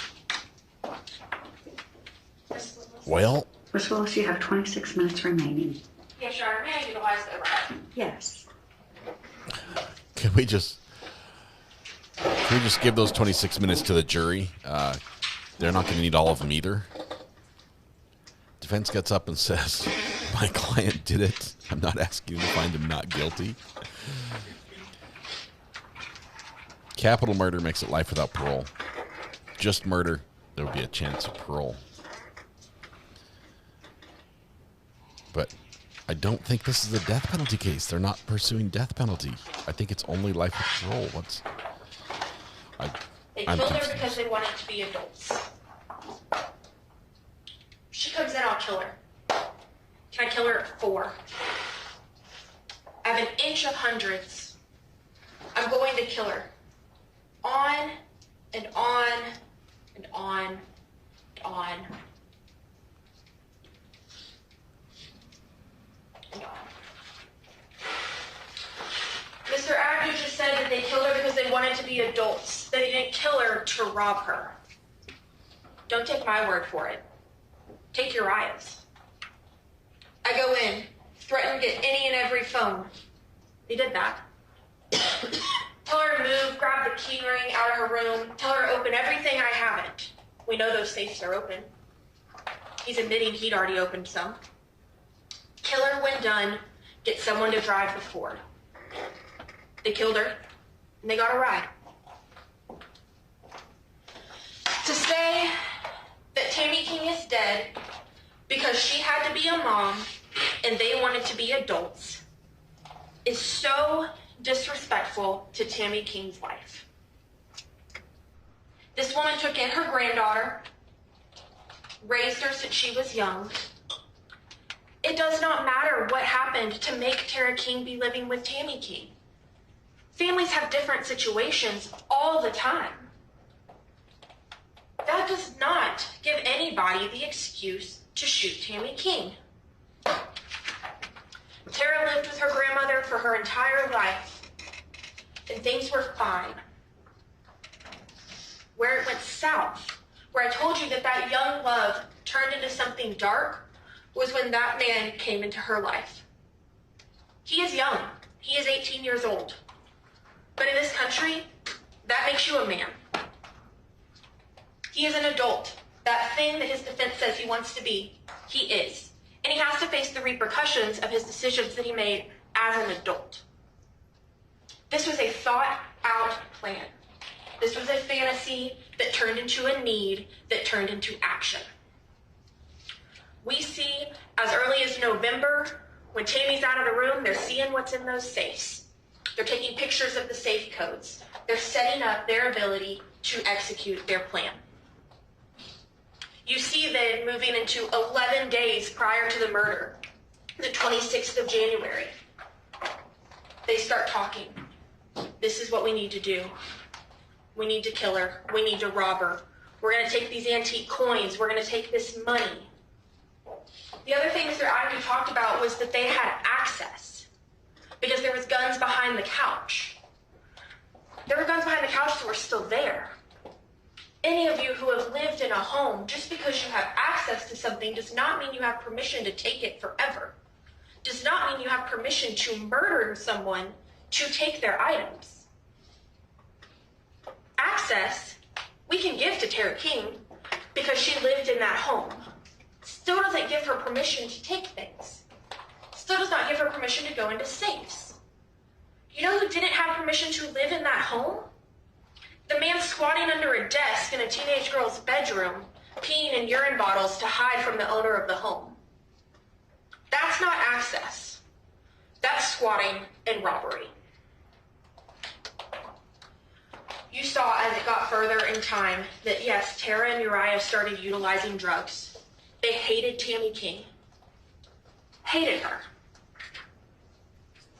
That is not an excuse for murder. That is not an excuse for robbery. You saw through the cash app returns that Detective Scott testified to that Tammy actually gave any money that Tara needed to her. If she requested something, she got it. Taco Bell, a phone case. That didn't mean she got the $10,000 that her late grandfather had left her. It was an inheritance. She had to wait. This was impatience and greed. You saw the firearms. These are not run-of-the-mill cheap firearms. These were nice firearms. You heard Detective Hudson testify to they were expensive firearms. They were valuable. They knew they were valuable, and you can see that from their messages offering to sell them to people. That was a cash value for them. We'll give you $1,000 or guns for a ride. We'll give you guns or $300 to stay the night. And as those 11 days leading up to February 5th came, you see their plan get more and more substance. You see Tara say, we need a few days and a stable plan. I want to pack. And yes, she wanted to pack her stuffed animals. But they also wanted to pack the guns, and the cash, and the antique coins, and their methamphetamine. They wanted to pack all kinds of stuff. Her wanting to pack stuffed animals does not absolve them. As those days moved closer, you see Uriah begin begging to commit this plan. It stopped being a fantasy. It stopped being a desire. 3 days before, I went to watch a 5.56 shred through someone's skin in slow-mo. He only had to wait 2 days to watch that come to reality. When he picked up the 5.56, and he pointed it at Tammy King's head, and he pulled the trigger. He made his fantasies reality. We get closer. I'm going to kill her. I hope I get an excuse to kill her today. Can I kill her at 4? Let's do it at 5. We're going at 7. We ride at dawn. This was planned. This was intentional. As Mr. Reinhardt told you, the order in which these things happened doesn't change that they happened. That safe was emptied. You hear testimony from Mr. Utton that they did not have access to that safe. Those guns, that money, it all belonged to Tammy King. That safe was empty. You heard that from Investigator Martin. You heard that from Detective Hudson. You heard that from Detective Espinoza. You heard that from Detective Bernard. It was emptied. It was gone. The initials on the items that were in there, the ammunition boxes, said JK. It was J.C. King. It was Tammy's husband. More than just seeing this, you saw Uriah already trying to formulate what excuse he would give. When he's talking to his friend Jaden Landry a few days prior, he's talking about if he kills someone else, he'll just say it's self-defense if someone came into the house. It's convenient. Because what's the first thing that he said to his mother when he called her from Laredo? It was self-defense. She was going to stab Tara. You have heard absolutely zero evidence that Tammy ever laid her hands on Tara, that Tammy ever attempted to stab Tara. Tammy is laying naked in her bed. His words to his mom are, it was self-defense. But he already had told Travis, it doesn't look like self-defense though. Because it's not. A lesser of murder would be an injustice in this case. Because so much more than just Tammy's life was taken. Yes, 3 lives are permanently affected by this. But so are many, many others. All of the items that got systematically taken from Tammy King, the antique coins that were in their backpack in Laredo, the $5,400 still in crisp $100 bills that came from those inches of hundreds that he talks about, that stack of money Rigoberto saw him pull out, start calling friends over as soon as the murder was done, that is robbery. The robbery, the theft that occurred while causing bodily injury. As Mr. Reinhardt told you, bodily injury absolutely counts when you have a gunshot wound to the head that is fatal. Uriah Urick launched a plan. He had his dark fantasies, he had his dark desires, and he moved forward. He begged and begged until he had his opportunity, until he had his excuse. He had his ride set up, he had where they were going, he had all the people he could reach out to. And on February 5th, 2025, he went into Tammy King's room and he shot her in the head. He covered her with linens so that Tara didn't have to see the face of her dead grandmother while they robbed her blind. And then they sat there for hours in the home with Tammy King's body while they waited for a ride. Then they ran away to Laredo, where you see them still calling and texting people. You see messages like, this is the start of the rest of our lives. We're making bank and live happily ever after. There is no other verdict appropriate in this case than guilty on capital murder. Thank you. State asked for everything. Defense waves the white flag. So at this point, you have heard all of the evidence. You've received a charge of the court, and you have heard closing argument. I'm going to hand the verdict sheet to Deputy Flynn, and once you are all assembled, except for the alternate, you may begin your deliberations. All right for the jury.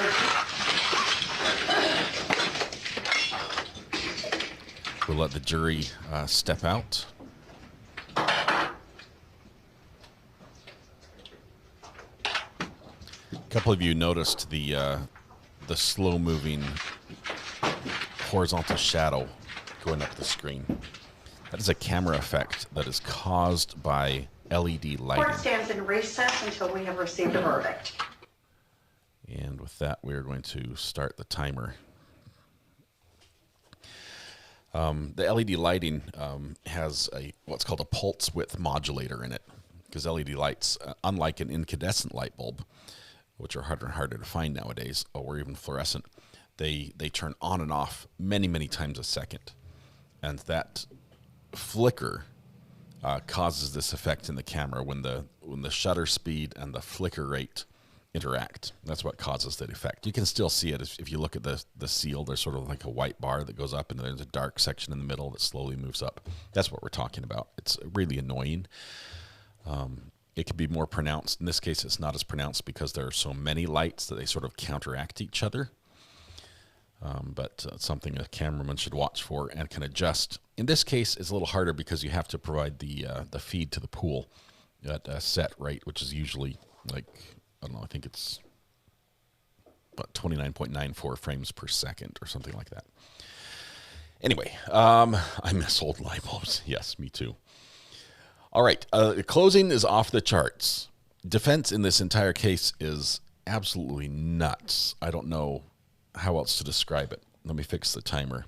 It's always a little bit funky when it first starts. So, let's see, 2, position Y. We're going to move that over just a teensy bit. Oh, that's down. Crop the left, other way, not so much, and move it to the left as well. You guys don't like the 100th of a second, so we'll save you those.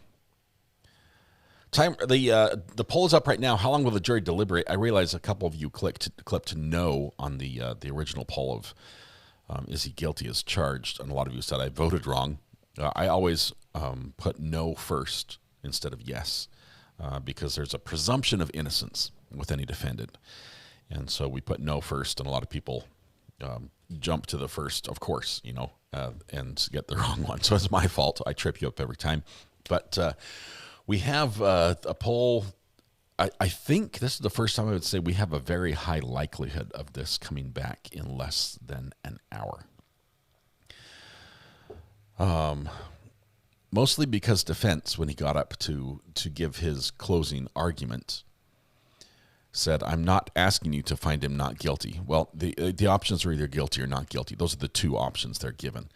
At the very end, he clarified and said, I just want you to find him guilty of murder, not this higher murder charge, the felony murder in the commission of a robbery, which would bring mandatory minimum of life without parole. There's no need for a pre-sentence investigation. That is the minimum you can get. And so he's trying to get a parole option for his client. But he did it by basically saying, yeah, he did it. And he did it because he wanted to be an adult. And he's basically trying to tell the jury, my client didn't rob Tammy. And I'm not sure if you guys watched this, but they robbed Tammy. If you paid any attention to any of the evidence in the trial, they robbed Tammy. They grabbed all the guns. They grabbed all the money. They grabbed jewelry. They grabbed coins. They grabbed drugs. And they robbed Tammy and took all this stuff.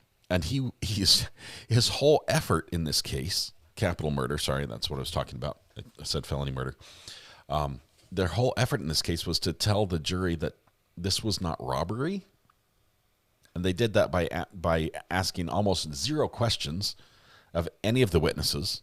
They waved the white flag on almost every witness. All the evidence the state wanted to present was allowed in. There was no objections about the content of any evidence, and maybe that was handled pre-trial, and that's fine. But just throwing themselves on the mercy of the jury without even a story to tell.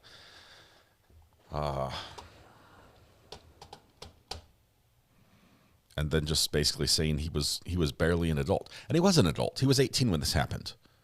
And she was underage.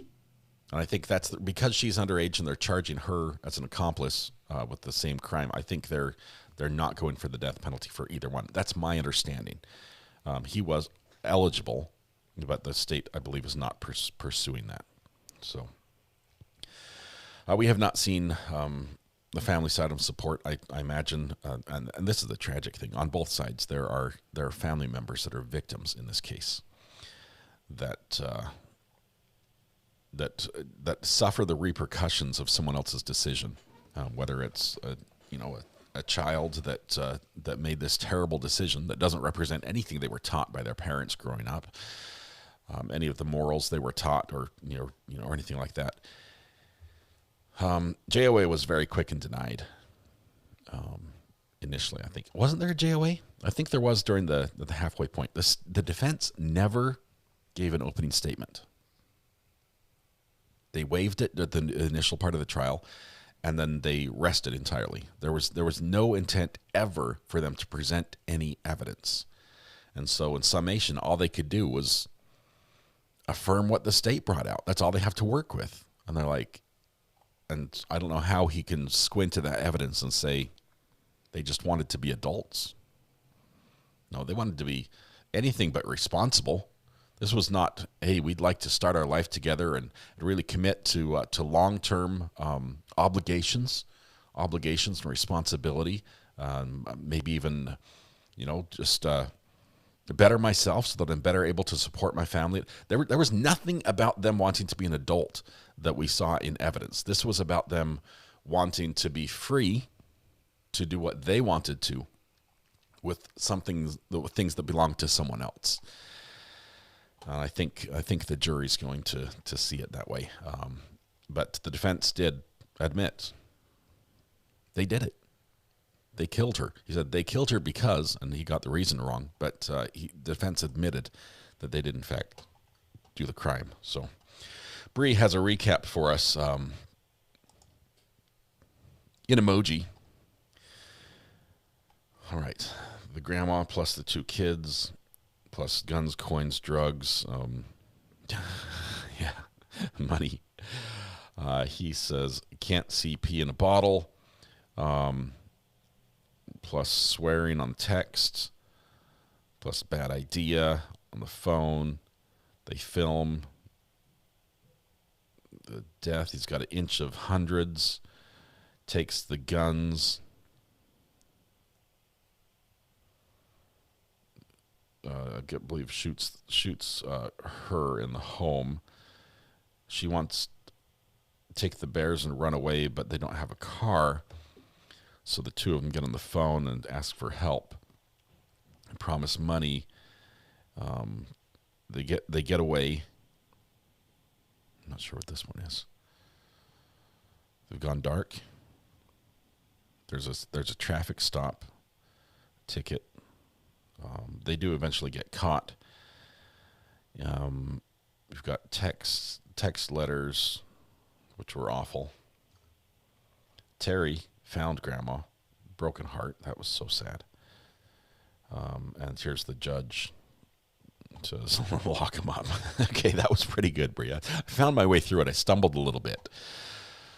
But Bree, fantastic at breaking down a case into an emoji. That's them hidden, yes.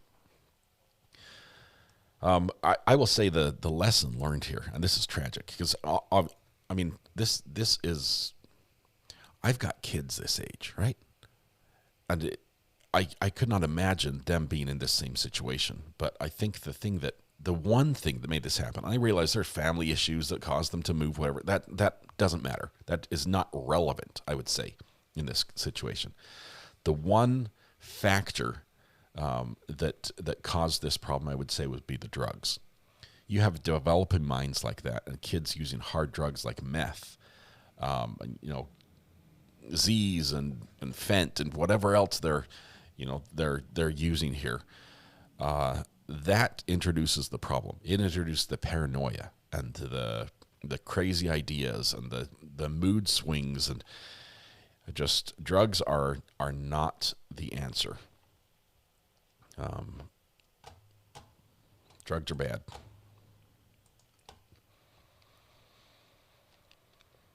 Lack of family structure leads to drugs. That's a possibility, but there's a lot of amazing families that, for one reason or another, have a unique structure or something less than what I might say could be considered ideal, that don't have this scenario play out in their families.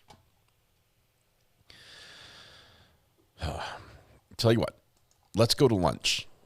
I think because of the time, the judge is probably going to let the parties go to lunch as well, and it might take a bit to get them gathered up again. If we go to lunch, we can come back with verdict watch and a little court hopping. We are on a Friday, which limits our options for court hopping because of, so many of the courts we watched doing landlord-tenant stuff today. I'm going to go hot tubbing. Or I'm going to hot tub. I thought court hopping, hot tubbing, it's very similar but different. Before we go, we do have to check the poll to see what you guys think is going to happen on the verdict. We have 397 votes, 398. Once we get to 400, we'll go ahead and end it. Give you guys just a few seconds to get your last minute vote in. How long will the jury deliberate? Less than an hour, 1 to 2 hours, 2 to 4 hours, or over 4 hours? The vast majority on this one leaning to the today side of this poll. There we go. We're at 407, 412, 414, 415, 419. We'll have to stop it at 420. There, we stopped it at 420. I think that's appropriate because drugs were involved in this case. The results are as follows. Let me see if I can post these for you. Oops. I almost hid somebody on the channel. It's so crazy. Okay. Copy. Paste. Let me add a couple spaces in here. Space. Space. Space. Space. And space. There we go. All right, here are the results with the poll question. How long will the jury deliberate? 1 to 2 hours. 48%. Less than an hour, 42%. That basically, if you do the math on here, this adds up to 90% of us thinking that in the next 2 hours we will hear the verdict music and see this case come to conclusion. And then 8% at 2 to 4, and only 2% think it'll take more than 4 hours. With 419, we lost a vote somewhere. It said 420 on my screen. Why were they saving P? He was saving P because he was hiding. He was hiding under a desk in the house. Tammy couldn't know he was there or he'd get kicked out. And so living under there, obviously he was being smuggled food and drugs and water. And when you can't come out to pee because you'll get caught, you make do. And so water goes in, pee goes out, and the bottles were the common factor. Scott and Signal, thanks for last night's lucky gift to this financially challenged OG. All right, Scott, thank you very much. OG. Good to have you here. Thank you very much. Love that you got the 12-month courthouse next to your name. I know you've been here much longer. I have to say, Peter Tupperware, thank you for the gifted membership earlier today. And also we had, I think, a couple more. We had Denise Shablin Theryarn. Oh, man. I butchered that one. Welcome to the gallery. I'm so sorry. Meanie Banana, congratulations on 27 months. OG for you, as well as Jamie Kincaid. OG.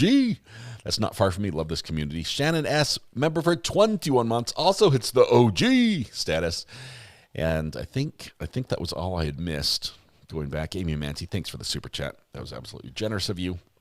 Thank you for catching alive. Mommy Sharshar got a new name. Corey got a new name as well. He hasn't changed his yet. Peter Tupperware being generous. Selena K gifting memberships throughout the day. Red Pen kicked us off with 5 gifted memberships. John, Thank you very much for 32 months of support, my friend. OG. I can say this about John. John's the only person among all you that I've ever found a dead body with. Mark, welcome to the gallery. Stephanie in Canada, welcome to the gallery as well. Yeah, John, good times, good memories. I think that's all. If it weren't true, it would, yeah, it's true. Not sure which one we're going to go to next. We're going to let the jury deliberate. They've only been out for 15 minutes. We're going to take a lunch, probably about half an hour-ish. That's what I'm thinking, so we can come back and be on verdict watch. Let me get the timer working a little bit better.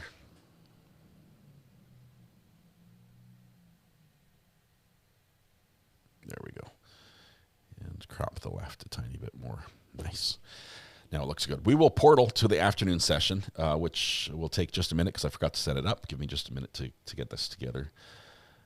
We're going to do verdict watch.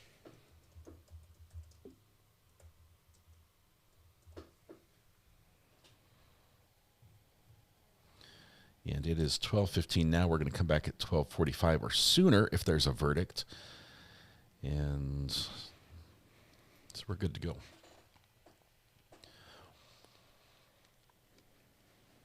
Let's see.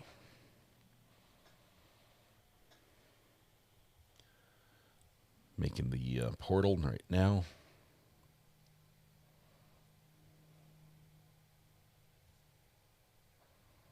In front of the Walmart. That was not the right music. Here we go. Okay, portal is built. Grab the hand of your portal buddy and we'll be safely transported to the afternoon stream.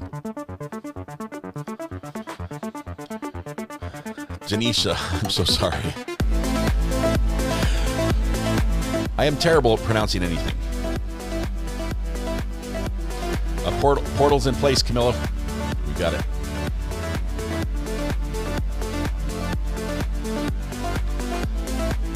Now we need the backstory. We broke into his house and found him dead. That's the story. Talking to the police afterward was quite fun. Explaining how we got in. Emily needs a portal buddy. Raise your hand if you don't have one. Link arms. If you need to do a threesome just for the portal, that's okay. That's the only way that's okay, just so you know. Paw Junkie, there we go. Tonight when you go home, please hug the people you love. Smile at someone. Make their day just a little bit better. And please stay safe till we go live after lunch. We're gonna be on verdict watch. The jury already out for 17 minutes. It might not take much longer, so grab your lunch and return quickly. You don't want to miss the verdict music. If the verdict comes back right away, we will start the beginning of the next episode, the next show, with the verdict music instead of this music. So you'll want to be here early for that. Make sure you make the portal, and we'll see you on the other side. You guys have some great lunch, and I will go to the post office because that's usually what brings the verdict in. You guys are amazing. Have a good one. We'll see ya.